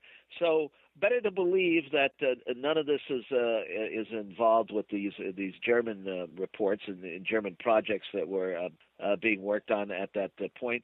Better to believe that they come from extraterrestrial sources, because the government would be and should be ashamed of the fact that they were continuing this research here under the skies of the V2 rocket and so forth. Okay, but that's the point that we're raising, Tim. That's my take on it. Okay, so therefore you're saying that maybe a certain percentage of those UFO cases from that particular era were basically secret weapons. Well, yes, but it's based on the information that came through by a paranormal nature. These 8 women and the other mediums that were working and later were working for the German, the Nazi government, right? They were providing them with information regarding this technology. So even though you say it's Earth-made technology, well, it originated from some other interdimensional source. Now, there's a little bit of information. I'm not an expert on this, but this is what I conclude. I mean, I just look at this and I say, well, there's not a heck of a lot of evidence, that these things are from outer space. I mean, you could say that something, followed a plane, but that doesn't tell you where it comes from, right? We don't know who's inside of these things. They come and they go, and they transmutate, change shape, and do whatever they want. It's like magic. It's not extraterrestrial. If it was an extraterrestrial race, they would come here. They would leave some sort of a message for us, even if they wouldn't confront us face to face. Remember, I think it was Carl Sagan who made this record, and they put it in one of the space probes and sent it out. So if the space probe was captured or anybody, they would find a record and be able to play it, as if anybody. Chuck Berry. I think Johnny B. Good, right, was on there. And I mean, but if that rocket came back here, how many people could play the disc, right? Because can you imagine? I mean, the record players to those people, if they would develop some other kind of technology. They would just think it was a piece of plastic or something. Maybe use it as a frisbee and toss it away. Who knows, right? But it just seems to me that there's enough evidence for something going on, and it's a very low level phenomena. It takes place normally below treetop level. I mean, look, you had Ted Phillips on it, and he has a of course, that is it Worley Manor, Worley Heights, where he's the sightings and photographed it and filmed it in the woods. And Marley it started Wood. out to him. It started out to him as just a typical UFO sighting, but a repeated phenomena. And then it got weirder and weirder and weirder as it, as the whole thing went along. And Ted is one of the few people who has a background in this. Of course, he worked with Dr. Hynek very closely, has more UFO trace cases than probably anybody in the world.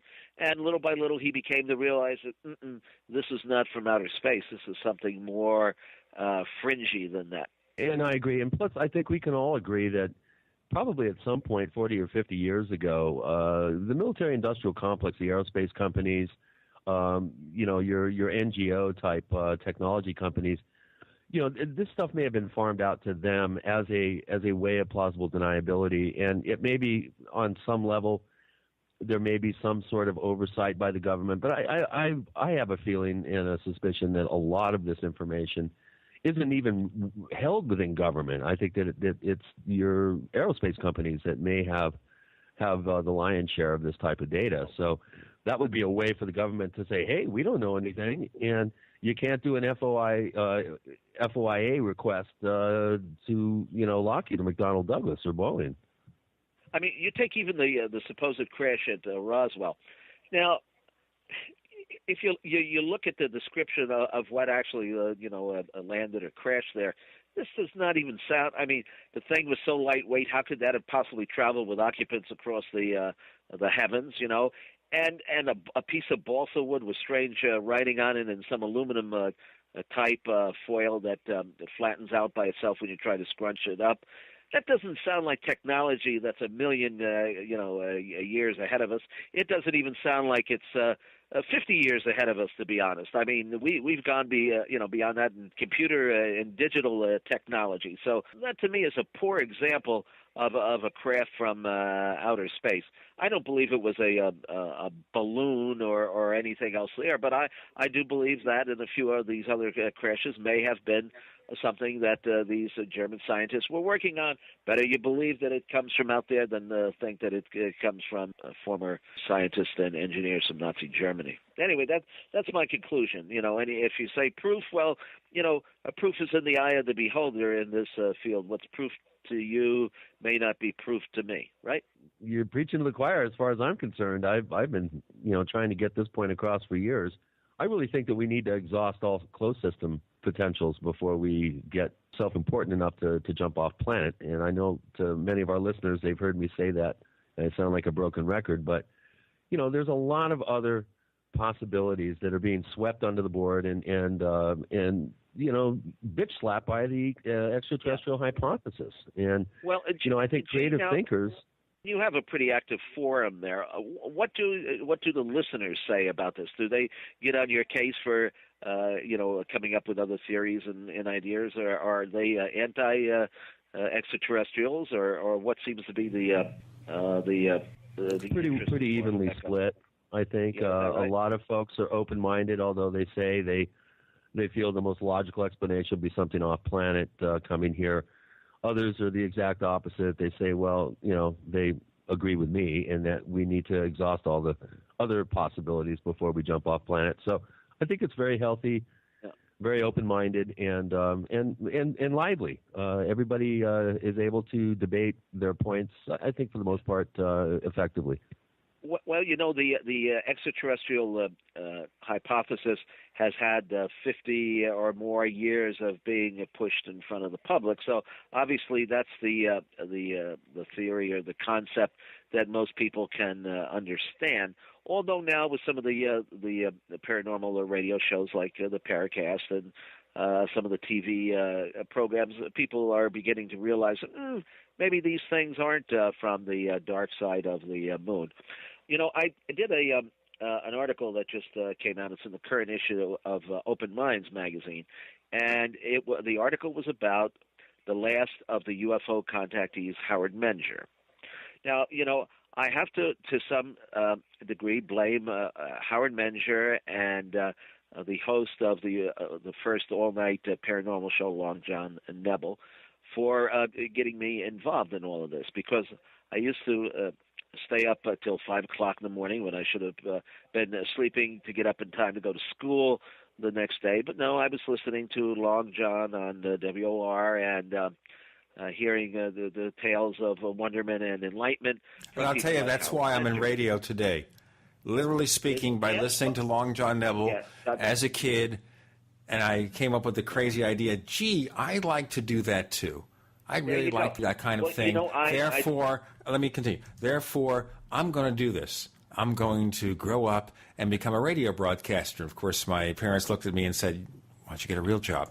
I think nowadays, after listening to the show, there's still people who are suggesting to me, Gene, why don't you get a real job? This is the real statement here that we have Tim Beckley, Mr. UFO, with Gene and Chris. You're in the Paracast.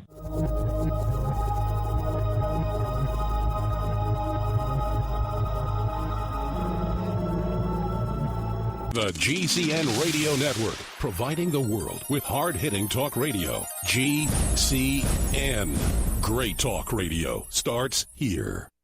Hi, this is Ted Anderson. If you'd like to listen to GCN programs on the go, I have great news. GCN has created a Droid and iPhone application, and it's free. Just as easy as going to GCNlive.com, click on the banner, and download. Before you know it, you'll be listening to your favorite hard-hitting GCN shows, live or on demand, right on your Droid or iPhone, 24/7 and on the go. So download the Droid and iPhone app free by clicking on the banner at GCNlive.com. Thanks again for listening to GCNlive.com. Again, that's GCNlive.com. We the people grow cotton, weave fabric, engrave ink, embed strips and fibers to protect from counterfeit and carting to a private bank, having it lent back at interest, forcing taxes to service debt. This capitalism, or was Jefferson correct when stating a central bank issuing the public currency is a greater menace to the liberties of the people than a standing army? Ted Anderson, I'm placing a free silver dollar in a book that explains our monetary system. Call for your copy, 800-686-2237. It's time to understand the system. Call 800-686-2237. That's 800-686-2237.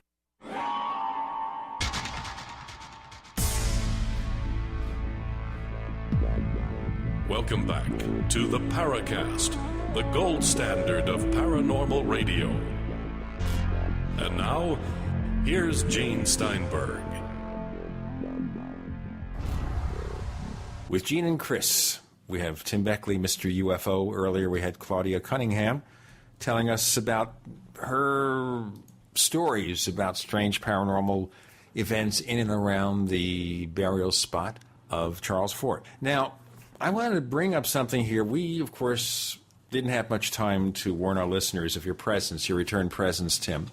But we have somebody called Polterwurst, who eats liverwurst for lunch or something, or for brunch on Sundays. That's how it goes. Who wrote a very, very long letter with a lot of comments. And I'm not going to read all this because it's going to take several minutes. And mostly it is this particular segment. Okay. I just read that Mr. Beckley seems to have had a possible poltergeist experience.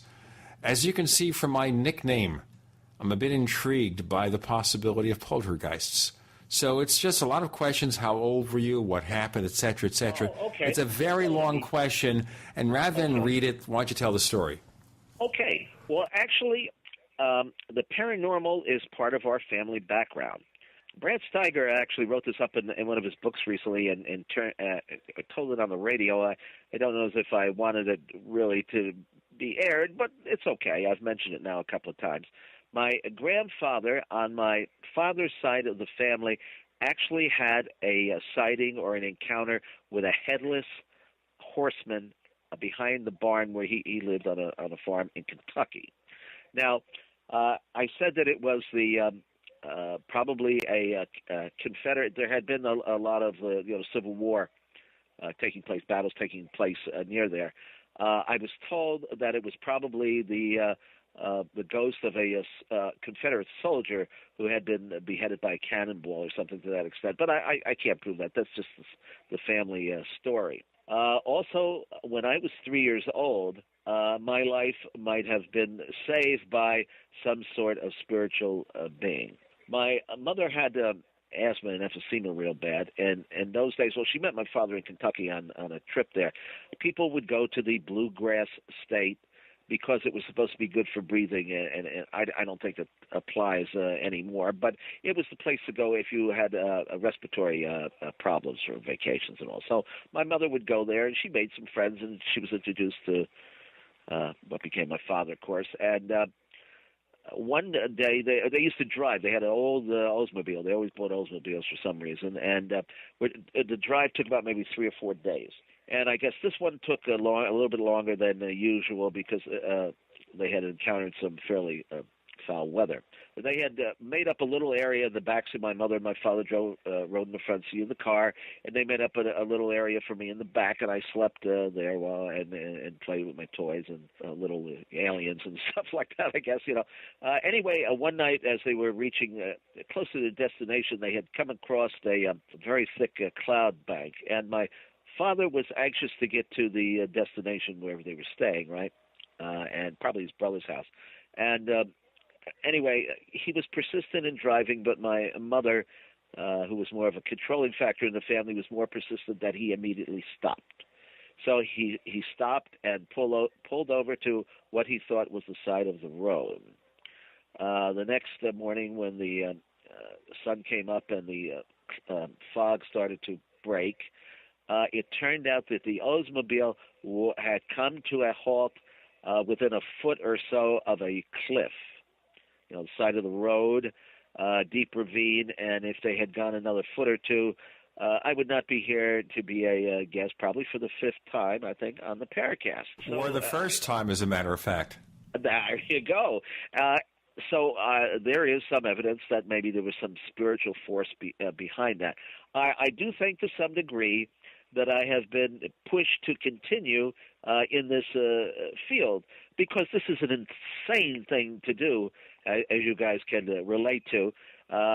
Certainly to think that you can make a living off of this, or even persist in a sane situation after doing this for 40 plus years is pretty obvious. But also the house that I lived in at the time, which was in New Jersey, had poltergeist phenomena. Lights went on and off, doors would open and close, and I remember one time I was at the kitchen table. This would have been when I was about maybe 6 or 7 years old. I remember one time being at the kitchen table, and there was a big chinaware, plate, and it slid across the table, and it fell onto the floor, but it didn't break. I can't say that it floated. I don't even remember, Gene, to be honest with you. Right? I'm not going to make it up, but it didn't break.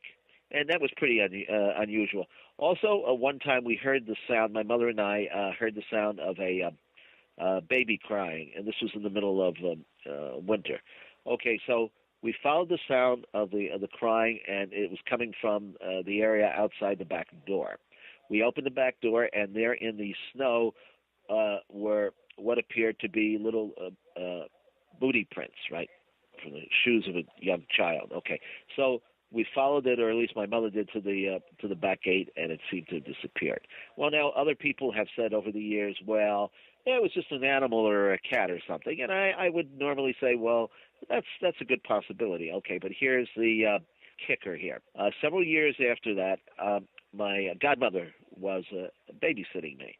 Now, she was a very staunch Catholic, and my mother would never bring up the ghost of the subject of ghost or anything like that. So I don't think her mind was, relating to that type of thing. Anyway, while she was babysitting me, she heard the sound of a baby crying. She went to where it appeared to be coming from. Now, there was a door in our apartment. If you open it, there was just a little area there, a couple of square feet, and then there was the entrance to my grandparents' apartment. They lived upstairs, so you'd open the outer door and you'd walk up. Anyway, standing in that little area between the two doorways was a woman with a baby in its arm. Well, my godmother kind of freaked, I guess, or didn't know, thought there was, like somebody in the house that shouldn't be there. Anyway, she closed the door, and then I guess when she got her nerve up, she opened it again, and the apparition or whatever it was gone. Well, my sister did some investigation years later and found out that there apparently was, during the flu epidemic, I think it was diphtheria, around about, just after World War 1971. That would have been like 1917, 1918. Millions of, something like 48 million people died all over the planet. I know this because one of the magazines I edited over the years was called Front Page Disasters, and I wrote an article about it. Anyway, supposedly, from what my sister had learned during her research, a mother and their child, their daughter, had died there during the epidemic, and they had to wake in the house, and the baby or the child was in its mother's arms in the open coffin. True story? I don't know. That's the family legend and lore. I'll tell you what, we have a lot more questions, I noticed, from Polterwurst. I'd like to ask them with regard to poltergeists. What about the so-called psychokinetic teenager theory, that there is energy being presented by a teenager in the house? Yeah, most always a teenage girl as opposed to a teenage boy, right? Let's see, my sister would have been 8 years older than I was. She is now deceased. So she was, let's see, 6, 8, I don't know, she would have been 14 or 15 years old.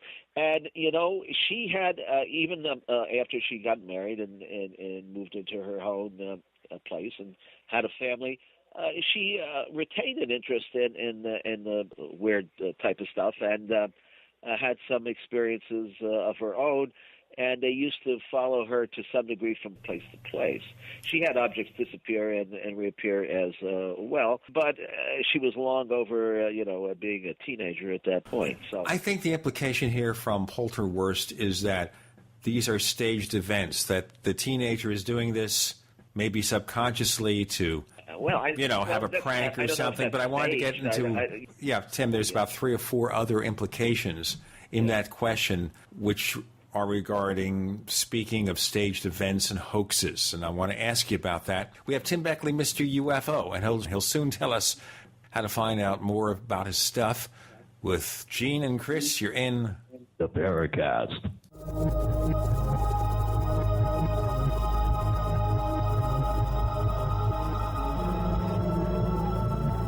Are you ready to order the official Paracast t-shirt? You asked, we answered. We're now taking orders for the official Paracast t-shirt. It comes in white, 100% cotton. The front of it features the same logo that we have on our community forums. On the back it says, separating signal from noise. To order the official Paracast t-shirt, here's all you have to do. Visit our new online store at store.theparacast.com. One more time, that's store.theparacast.com. You can use a major credit card to place your order for the official Paracast t-shirt. Hey neighbors, we have one more thing to talk about, and that's more merchandise at the official Paracast store. We have hats, we have jackets, we even have a flip video camcorder customized with the Paracast logo at the official Paracast store. It's all now available at the official Paracast store, store.theparacast.com. Peter Cronschnabel from Midas Resources. Today's December 16th, 2011. Gold opened this morning at $15.91.50. A 1-ounce gold coin can be purchased for $16.31.49, $8.15.75 for a half ounce, and $407.87 for a quarter ounce. $16.31.49, $8.15.75, and $407.87. Gold isn't for you? Hi, I'm Ted Anderson, and I get it. You wouldn't buy gold if you believed the government is doing a great job. The Fed will stop handing out trillions like bailout candy, but that's not what's happening. If all looks rosy, then now is not the time to buy gold. For the realists, there have never been more sobering reasons to diversify. Since 2001, the U.S. dollar index has tanked while gold has risen 1,600%. Savvy investors are adding gold to their portfolios. Find out what they know. Call us and I'll send you 10 reasons why gold will do very well. Free. Call 800-686-2237. Call 800-686-2237. That's 800-686-2237. Long-range patrol ration entrees. If you know survival, you know LRPs are the undisputed king of military rations. Hands down the best for your bug-out bag or survival pack. To go farther, faster, and carry more food, there's nothing better than a Brick Pack LRP cold weather ration entree. Nothing. Now, the Freeze Dry Guy is offering a limited-time deal on thousands of fresh LRP entrees. We're talking a menu of tasty and nutritious beef stew, chicken and rice, chili mac with beef, spaghetti and meat sauce with 20 entrees per case. These fresh 2011 LRPs are U.S. government contract overruns, perfect for long-term storage. But they're going fast at freezedryguy.com. Far superior to MREs, long-range patrol entrees are about a third the weight of an MRE, with about a third more meat than the finest commercial freeze-dried entrees. Ask about multi-case discounts and free shipping when you call 866-404-3663 today. That's 866-404-3663 or freezedryguy.com. Your source for survival food in an uncertain world. As we age, we lose both strength and muscle mass. Undamaged whey protein from grass-fed cows is nature's most powerful food to gain back lost muscle. Virtually all whey protein powders or drinks have been damaged during processing or are high in sugar. This damaged whey causes a significant loss in the ability of the body to build new muscle proteins. The high sugar content will stop all the benefits of your growth hormone from causing muscle repair. By giving your body easily absorbed, undamaged whey, free of added sugar, you may be able to gain back lost muscle and strength. One World Whey is truly undamaged whey protein powder free of added sugar. Both young and elderly are reporting increases in muscle strength and size without any additional exercise. Go to oneworldwhey.com, that's oneworldwhey.com, to read or hear some impressive testimonies to this effect. Or call 888-988-3325. That's 888-988-3325. We'd like to hear from you. If you have a comment or question about the Paracast, send it to news@theparacast.com. That's news@theparacast.com. And if you'd like to catch up on past episodes, we have hundreds of shows for you to download, direct from theparacast.com. That's theparacast.com. Or check us out at iTunes. We're back with Tim Beckley, Mr. UFO, on the Paracast with Gene and Chris. So, another question from Polterworth, one of our paranormal novices at the Paracast. I'll have to have lunch with forums. them someday and discuss this, yeah. Okay. Speaking of staged events and hoaxes mixed up with what seem to be real events, I think the implication here is that maybe we see certain figures in the UFO field have a genuine encounter, unusual, paranormal encounter, and they get attention as a result. So they want more than a 15 minutes of fame. They want 30 minutes. So suddenly they, shall we say, fabricate further incidents. Yeah, I'll go along with that. No doubt about that. So again, that causes another great degree of confusion in the field. Well, now I started telling actually about the article that I wrote for Open Minds magazine about Howard Menger, and he would be the prime example of this. And I guess you knew Howard to some degree. I guess anybody who was part of saucerology that lived on the East Coast. He was the George Adamski of the metropolitan area. They called him the Jersey Adamski from New Jersey. There you go. And now I knew Howard, and he could tell a story and a half. But on the other hand, he said that he was meeting these people he lived on a farm, grew up on a farm with his parents. They actually moved from Brooklyn, Gene, when he was like 10 years old. They moved to this farm. For a lot of us want to move from Brooklyn. Yeah, there you go. I guess some ufologists were in those days. I don't know if it's a Well, Harold Eglin is over there now. He's got his abduction group. But anyway, so Howard started having these experiences. In fact, one of them was meeting this beautiful woman from Venus on a rock, like a quarter mile away from his house near a stream and so forth. And she was beautiful and angelic, and told him about how great the beings were from around the cosmos, and how we can have a better state of life if we just turned our evil ways into goodness and sweetness and light. And in fact, his brother also had a few encounters, but not as close as Howard supposedly did. Now, the thing is, people say, well, that's a bunch of nonsense. But I related my article several different things. I remember I had gotten a call one afternoon. I was living in New Jersey at the time, and I was kind of the hub of it was me and a fellow by the name of Ed Babcott, and he was running the New Jersey Association on Aerial Phenomena, and I had the Interplanetary News Service, right? And because ET was sending you the press releases. Yeah, Yeah. I guess I was. I swallowed it. Well, I was also always fascinated by the Shaver mystery in the Inner Earth. I had done a book that Gray Barker published. When I was in the third grade, I had to do a book review, Gene, and I didn't want to do Silas Marner or the third grade book reviews. Yeah, third grade. Well, why not? So what book did I pick? They Knew Too Much About Flying Saucers. It's the only B+ I ever got any written, a review at the time. A little did I know, of course, that I would become friends with Gray years later, and that he would publish my first 3 books. I have a lot of these synchronicities. I think synchronicities tie in with this as well. It's another way of showing us whatever these entities or energies are. Yeah, but I wanted to refocus on this. So, for example, maybe Howard Menger has some kind of unusual encounter. Well, yes, he did. Okay, so I had gotten this call one day from a gentleman who had heard Howard several times on the Long John Nebel show. So he didn't know Howard, and he didn't particularly want to meet Howard, but he decided one night he was going to drive out to this farm in High Bridge, New Jersey. So he drove out as he listened to Long John on the car radio. He got there, parked his car in the field behind the Howard house, which was quite expansive. It's now an apartment building, I understand. The fellow who edits Weird New Jersey was out there recently. It's all developed, of course. Anyway, this fellow who called me parked in his car back there, and he's listening to Long John on the radio, and he's looking up in wonderment at the night sky with all the stars and so forth. All of a sudden, Long John is saying good night, right? The show is over.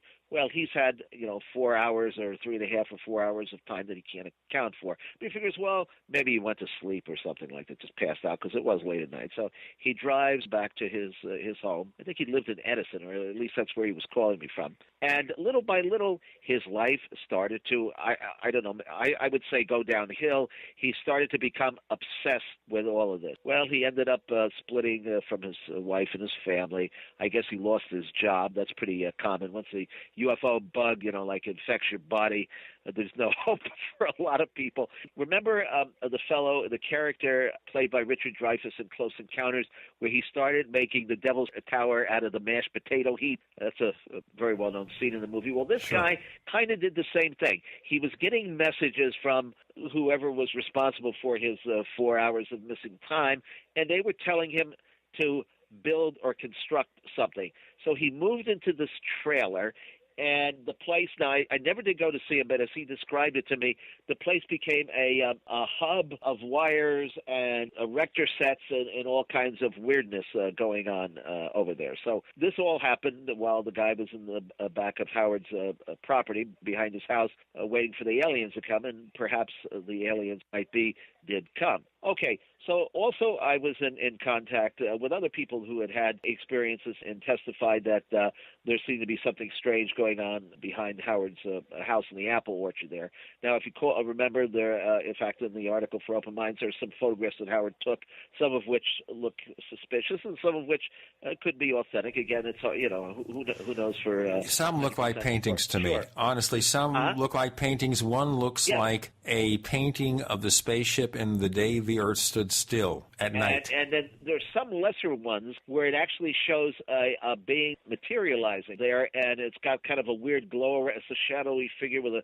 Anyway... I'm trying to focus on this, of course. The key being here, did Menger just make up a lot of stories after having one thing? No, I think there were some weird experiences going on there, because there is a lot of records of people testifying. Dr. Eric Bethel Schwartz, who is now deceased, actually interviewed a lot of the people who had visited Howard's house and seen, and they seemed like reputable people. They didn't seem to be making it up. In fact, some of them were police officers. So I think, yes, Howard enjoyed the limelight. He spoke at our conventions a couple of times, and this guy could chatter away. The one thing that really got to be crazy is at the time that I met Menger, we had lunch, Jim Mosley and I, in the 60s at a diner on Fifth Avenue in New York City. Menger was starting to say, you know what, maybe the military created these faux experiences to further their own interest or whatever, that they didn't happen. Well, I think that may be true, but no, he never really 100% said that his experiences were not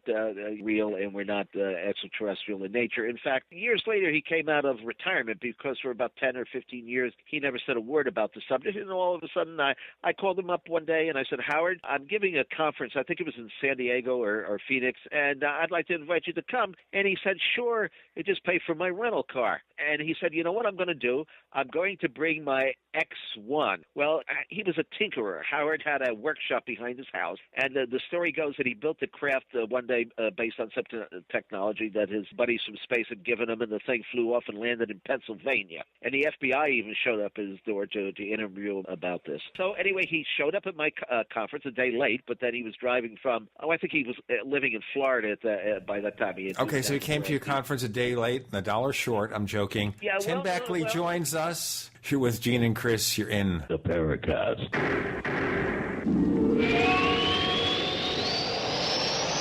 America's #1 source for independent talk radio for over a decade. We are the GCN Radio Network.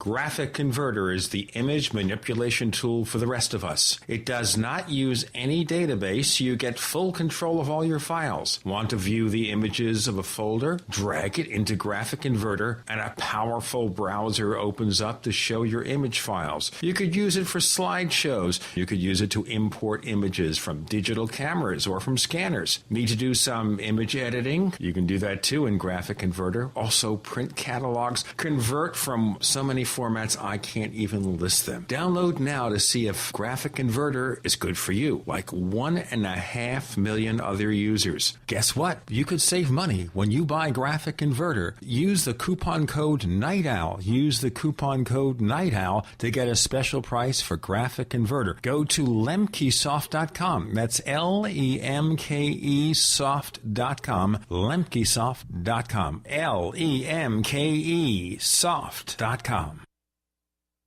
Digestive health is the key to wellness and elimination of toxins. That bears repeating. Digestive health is the key to wellness and elimination of toxins. And Pro EM1 Daily Probiotic Cleanse is the key to digestive health. Pro EM1 is a powerful liquid probiotic, strong enough to cleanse, gentle enough to use every day. Pro EM1 is dairy, wheat, and soy-free, contains all natural and certified organic ingredients, contains no preservatives or animal products, supports a healthy digestive and immune system, supports weight loss, improves absorption of food nutrients, aids in controlling yeast infections, is never freeze-dried, and uses 3 groups of live, viable, beneficial microbes to cleanse and remove toxins. Order Pro EM1 Daily Probiotic Cleanse at Teraganix.com, spelled TERAGANIX.com, Teraganix.com. Or call toll-free 866-369-3678. That's 866-369-3678. Pro EM1, the raw probiotic. Has the United States been discovered in the Bible? Where does Islam fit in Bible prophecy? Is the New World Order world government?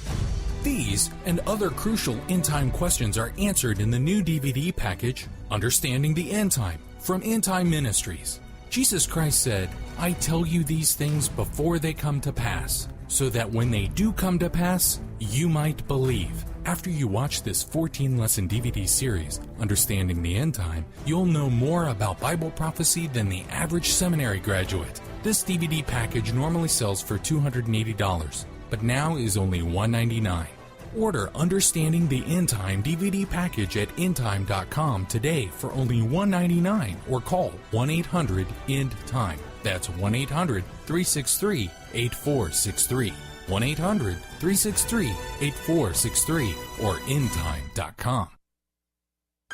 The world's best solar-powered oven has gotten better. Sun ovens are now available with a brand new Christmas sun dehydrating and preparedness kit, which includes everything required for cooking, water pasteurization, and dehydrating with the power of the sun. Prepared families are storing food for months and years, but only have enough fuel stored for days or weeks. A sun oven lets you harness the sun's power to bake, boil, or steam food, heat water for purification or personal hygiene, or dehydrate. For the past 25 years, sun ovens have been proudly made in the U.S., are durable and have a long life, and come with a 100% satisfaction guarantee. Don't be fooled by cheap imitations. For a limited time, preppers can save $65 on the purchase of a Christmas Sun Dehydrating and Preparedness Kit. For a discount coupon, visit sunoven.com/GCN. That's sunoven.com/GCN.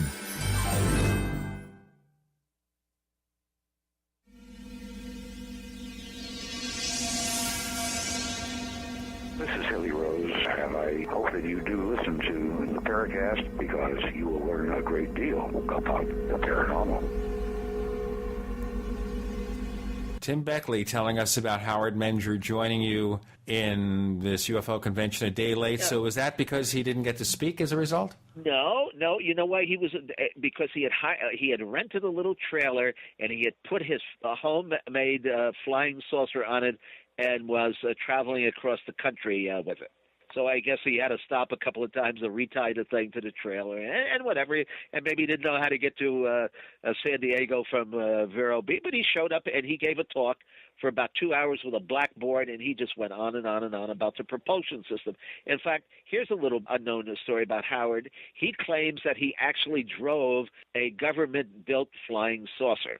In his book that he and his wife, Connie, who's still alive and living in Florida, wrote called The High Bridge Incident, he tells about this episode, I believe in Colorado, where he was taken to a warehouse or a hangar, and through telepathic powers, he was actually able to take this thing out for a midnight cruise. Let's move past Howard Menger, okay? Let's move past him. Maybe not. I kind of just wanted to focus on the possibility that people have experiences that embellish them. A further question from Mr. Polterwurst. He asked us enough questions with enough detail to fill the rest of the show.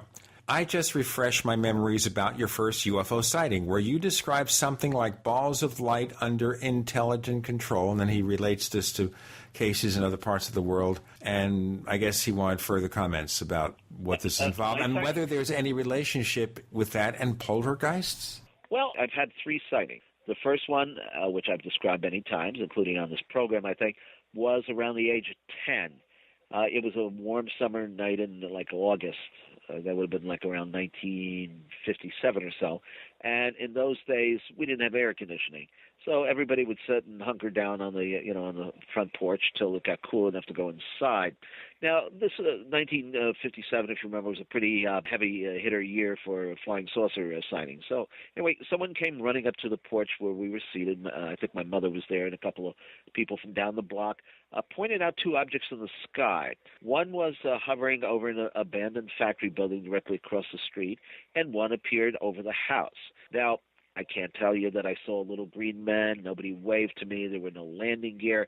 These were brightly lit lights just over the cloud bank, so you couldn't really see a lot of detail. They kept switching positions in the sky so that the one across the way would come in the house and vice versa. They just move around. Okay, suddenly the one over the factory building disappeared like somebody had pulled the light switch. The other one played around in the sky for a little while after that. Went inside eventually. Next day or following day, there was an item in the newspaper that other people had witnessed this, and the authorities were saying that it was nothing more unconventional than a weather balloon. Well, Gene and Chris, even at the age of 10, I knew this was not a weather balloon. It was something that seemed to be under intelligent control. It wasn't bobbing and weaving in the air current or anything like that. Now, the only thing over the years that I've sat here and tried to explain this in my own mind, because I do try to find a rational explanation first before I go out on a limb. But now you're going out on a limb. That's, of course, the precursor to that. And the only thing that I could think of was, well, they could be searchlight beacons playing around in an overcast sky, except that the flight path of these lights were so tight that this so-called beacon of light or searchlight, well, you would have had to see it hitting the clouds because it was over the house and over the factory building. It wasn't making a wide sweep. So I don't know what this was. It was a UFO, and it remains a UFO in my mind. I had another sighting when I was in Warminster, England. I had published a book by Arthur Shuttlewood, and of course, Warminster, there was more UFO sightings in Warminster than anywhere else in Europe, probably all over the world. I had been invited by the late Earl of Clancarty, Brinsley Laporte Trench, to speak at this unofficial UFO group that was he had organized for members of the House of Lords. I believe I was maybe one or two Americans that actually was invited to speak there, and I went to Loch Ness on my trip, and I went to Warminster. Anyway, I was in the field near Star Hill where a lot of these sightings had taken place. I was there with Shuttlewood and another fellow by the name of Bob Strong. He was a retired RAF fighter pilot. This guy had 2 huge scrap albums full of UFO photographs that he and others had taken.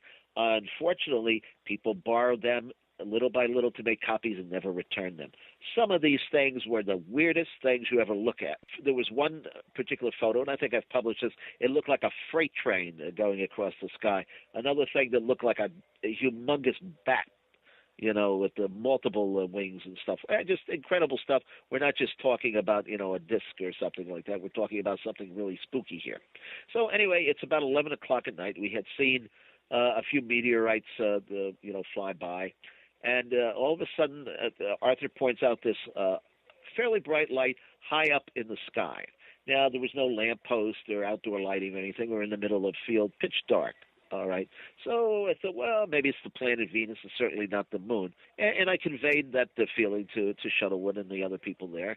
And Arthur said, oh, no, that's probably one of them. And I said, well, how can you tell? He said, watch this. So he goes to the back of his car, opens it up, and takes out a large torchlight. I mean, this wasn't like a little, plastic flashlight. This is a big torchlight, powerful batteries and all. And he starts blinking at this object in the sky. That wasn't Morse code or anything, but it blink, blink, blink, blink, blink, blink. Every time he would blink at this object, and I witnessed this myself, this thing would make somersaults. It would move around like the light were on a marionette or, like a puppet string or something like this. But this is way up in the sky. There's no a puppet master there. Well, maybe there is.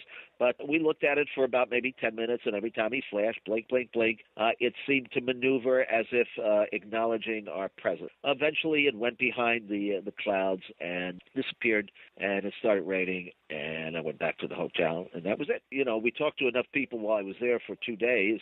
There was something incredible going on there, and most of it was of a paranormal nature. I mean, there were beings that would stand about 7 or 8 feet tall. They would stand up against the fence post. There was a closed gate, and you could see right through them. And they would be heard walking through the bramble and the bushes, but they could not be seen.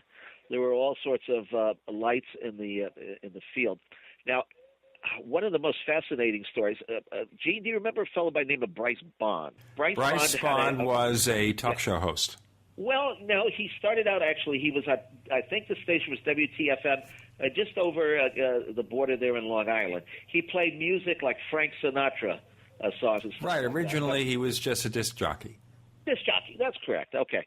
Later, he was again. His life was transformed. He was pulled into this. But he had called me one day. He used to read meeting notices. Whenever Jim or I were having meetings, he would read them on the air as a public, notice. They didn't have a particular interest in the subject, or at least we never discussed it. Anyway, one day he calls me up and he tells me he's going to the UK on vacation. Is there anything that he might do to whittle away some of the time, or that he might find interesting? Well, I suggested perhaps he get in touch with fellow journalist Arthur Shuttlewood. About a month later, I hear from Bryce, and he's all excited.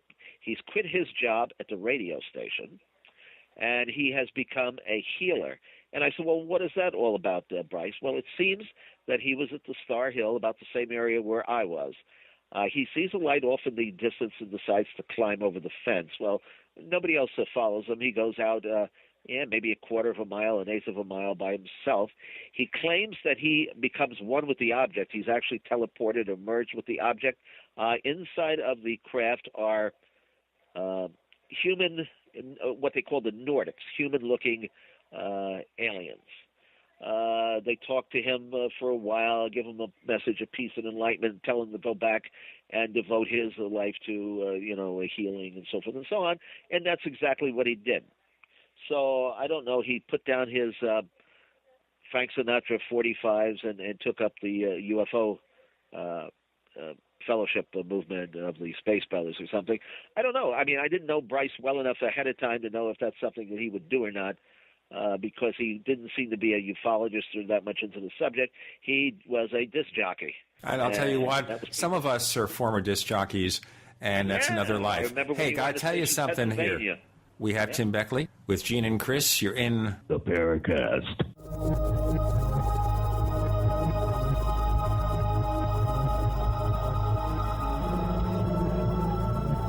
Are you tired of searching for great talk radio? Something more important. Search no more. We are the GCN Radio Network. You expect professional service from your doctor, your accountant, and even the girl who takes your morning coffee order. Why not from your domain registrar, too? Namecheap.com provides stellar service with no sneaky upselling. We offer more features and security options for your website than there are ways to order a latte. And new domains come with a WhoisGuard to protect your personal info. At Namecheap.com, you can get your domain for as low as $2.99. Now is a great time to get to know Namecheap.com. For 58 years, Fate has provided true reports of the strange and unknown. Fate brings you the latest in all aspects of the paranormal, like angels and miracles, psychic phenomena, ghosts, UFOs, and much, much more. To receive your complimentary Fate magazine, call now at 1-800-728-2730 or visit their website at www.fatemag.com. That's 1-800-728-2730. What are you waiting for? Your fate awaits.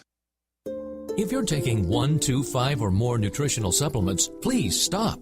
Simplify your supplementation with Bio Superfood, the most advanced nutritional whole food supplement you can buy. Men, women, children, even Olympic athletes the world over have discovered Bio Superfood from BioAge.com. And now take just one nutritional supplement instead of many. The Bio Superfood formulas are whole food products composed with 4 of the most nutrient-dense algae found on Earth. Bio Superfood for the brain helps with focus, memory, clarity, and mood. If you can increase brain health, the rest of the body is a no-brainer. Bio Superfood has 0 toxicity and is safe for you and your family. Learn more and order your Bio Superfood formulas at BioAge.com, spelled BIOAGE.com, BioAge.com, or call 877-288-9116. That's 877-288-9116. BioAge, the age of advanced organics.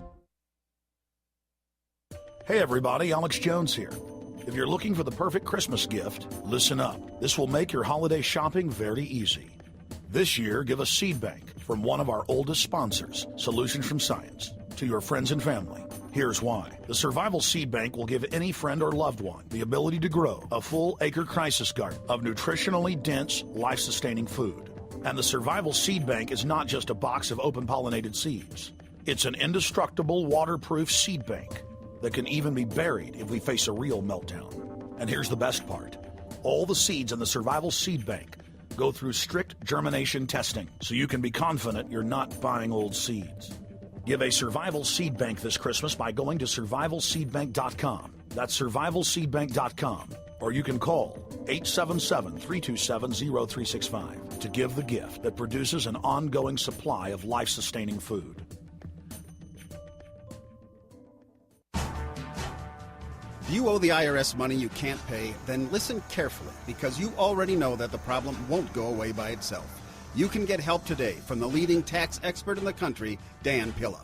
Hi, I'm Dan Pilla. The IRS isn't going to just forget about you. Right now, the IRS is hiring thousands of tax collectors to go after delinquent accounts just like yours. That's why you need to take action today, and I can help. I take a simple but proven approach to solving your tax debt problem. First, I stabilize collections so you don't have to worry about wage and bank levies. Next, I build a detailed plan to get your debt reduced to the fullest extent possible, sometimes even eliminated. Finally, I work with you every step of the way to get your problem solved once and for all. So call now for a free consultation. Call 1-800-346-6829. Dan Pilla will solve your tax problem, guaranteed. He's helped thousands of people, and he can help you too. Call us today at 800-346-6829. That's 800-34-NO-TAX. This is Jim Mosley, editor of Saucer Smear, and I'm here to say a good word or two about the Paracast, which I believe is the gold standard of paranormal radio. Listen to it if you can.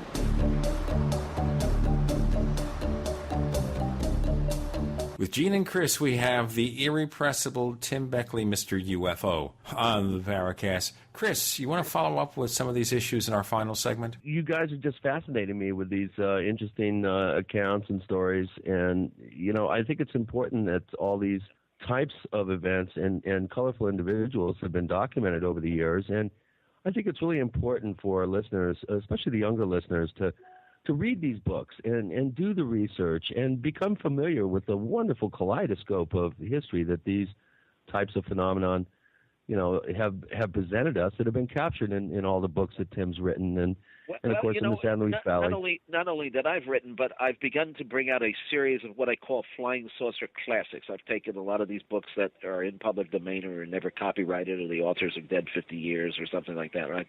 And put them together, two classic books into one. Not so much because I believe, people say, oh, you believe in all this. Well, I won't say the word that I'm thinking. And no, it doesn't matter what. I always tell people, they ask me, what is my opinion on the subject? And you know what I tell them? It doesn't matter what my opinion is. UFOs act independently, not only of my thinking, but anybody else's, right? Yeah, that's a so good point. I believe that this material should be preserved. Most of these publications had a very small circulations. These books had small circulations to begin with, and now they probably have much even smaller circulations because, of course, this is a limited field here as far as the book selling goes. People think, oh, you get rich by publishing UFO books. Well, over 50 years, how many books have actually become bestsellers in the field? You could count them on your Martian hand. It's like flying. I think the best-selling book on the subject is supposedly a Flying Saucer Series Business by Frank Edwards. Communion maybe came close. Bud Hopkins had a book on the bestseller list for a couple of weeks. And John Keel's made it, I think, up to number 3 or something like that, Mothman Prophecies. Well, Leslie Kean certainly has with her UFO book. She did very well. Oh, yes, but Leslie she's Kean. a celebrity. Yeah, okay. But, but there have been, you certainly don't get into the UFO field thinking that you're going to make any real kind of money, and that people will point at the contactees and say, oh, they're just in it for the bucks. No, there's no money to be made. They would go from town to town, and they would, sleep a night in somebody's, apartment or two. Dan Fry, who, of course, claimed that he was an engineer and worked at White Sands Proving Ground, he took the Greyhound. I remember one time I was on the he took the Greyhound wherever he went. I remember I was on a program that Professor G.C. Shellhorn put together in Madison, Wisconsin, I think it was. It was on a snowy day. There were more people on stage than in the audience. And Dan showed up through the mini blizzard to give his talk, and he had arrived in town after 3 days on the road on a Trailways bus or something. So the money to be made, no, maybe enough to put dinner on the table or something. And even George Van Tassel, people say, oh, he collected that money for the Integratron. Well, I don't think he put any of it in his pocket, because I've been out to visit the family. The family doesn't have permission to get into the Integratron, but they live in trailers right behind it, the grandson and all. Really? Yeah. And I presented them with an award. I had a big conference one time in Palm Springs at a lovely hotel. The hotel gave me all the facilities for free because it was the middle of August. Well, that might explain why we had less than 100 people there, because it was so hot. But it was a great show. In fact, our keynote speaker was Robert Weiss of the Day the Earth Stood Still. I seated him right next to Kenneth Anger, if you know who he is, who came to the conference by very strange circumstances. And I only knew who he was and recognized him because he had left behind a stack of mail that he had just gotten from the post office at one of the vendors' tables. And I followed him down the hall, and I said, Kenneth, are you coming to the show? And he said, I really can't afford to. And I said, well, I want you to be my guest. So I seated Robert Weiss and the maverick filmmaker, Kenneth Anger, next to each other and introduced them at this conference. But no money to be made in UFOs. Maybe the notoriety. I mean, some people do it because they can get a little bit of attention. But, to me, it's like if you go to a party, right, Gene? And we've all been to parties, and some people Speak will... for yourself. Well, okay, well, some people will stand around the room with the proverbial lampshade on their head, right? While other people will sulk off into the corner and not talk to anybody and leave early or something. And I think it's the same way with the UFOs and UFO contactees. Some people just tend to be more vocal and, outlandish and outstanding, and other people may have had the same or more dramatic experiences, and they're not going to talk about it. So that's my take on that. Actual hoaxes, yeah, but according to the debunkers, they're all hoaxes. So it's inconsequential. Hoaxes don't really. The biggest hoax going is that guy in Switzerland. And don't say that too loud. Michael Horn might hear you.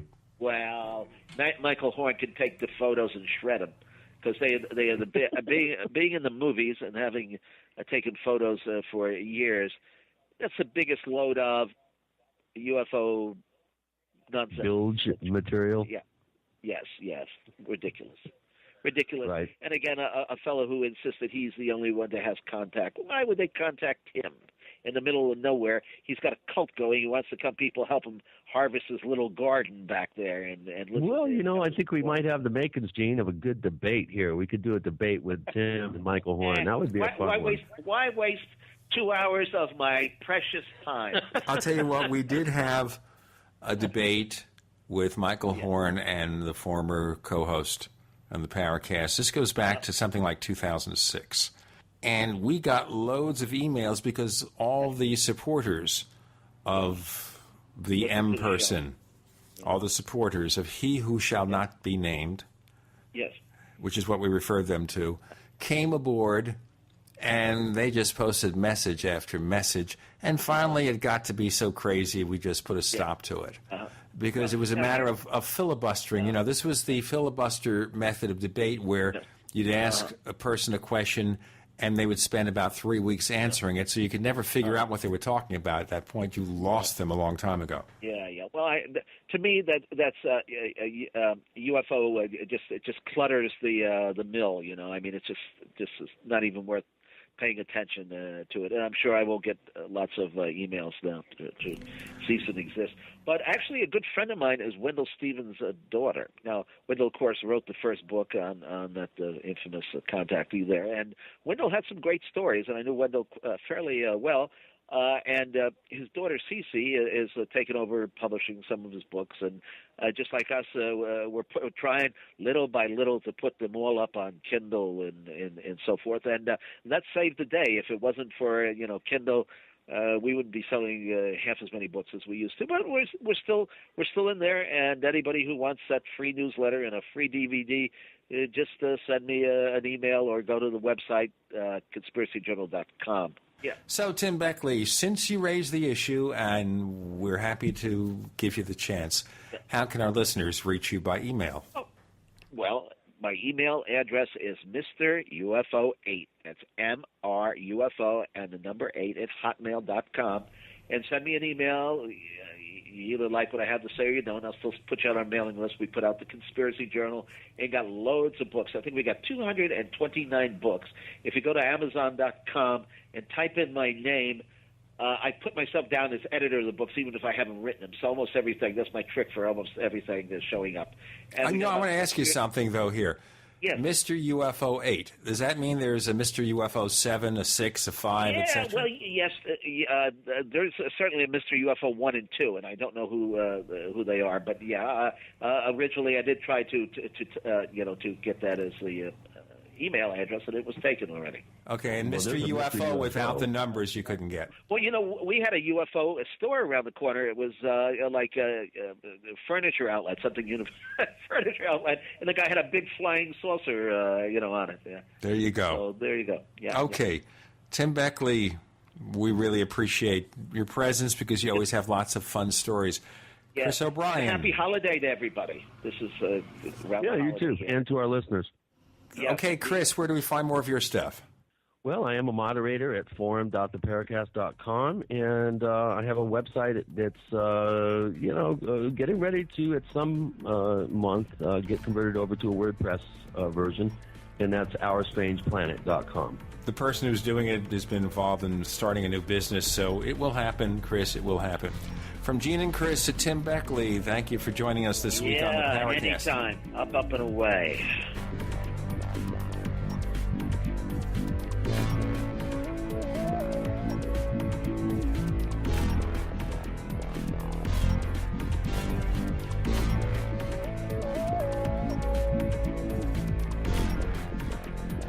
The Paracast, featuring Gene Steinberg and Christopher O'Brien, is a copyrighted presentation of Making the Impossible Incorporated.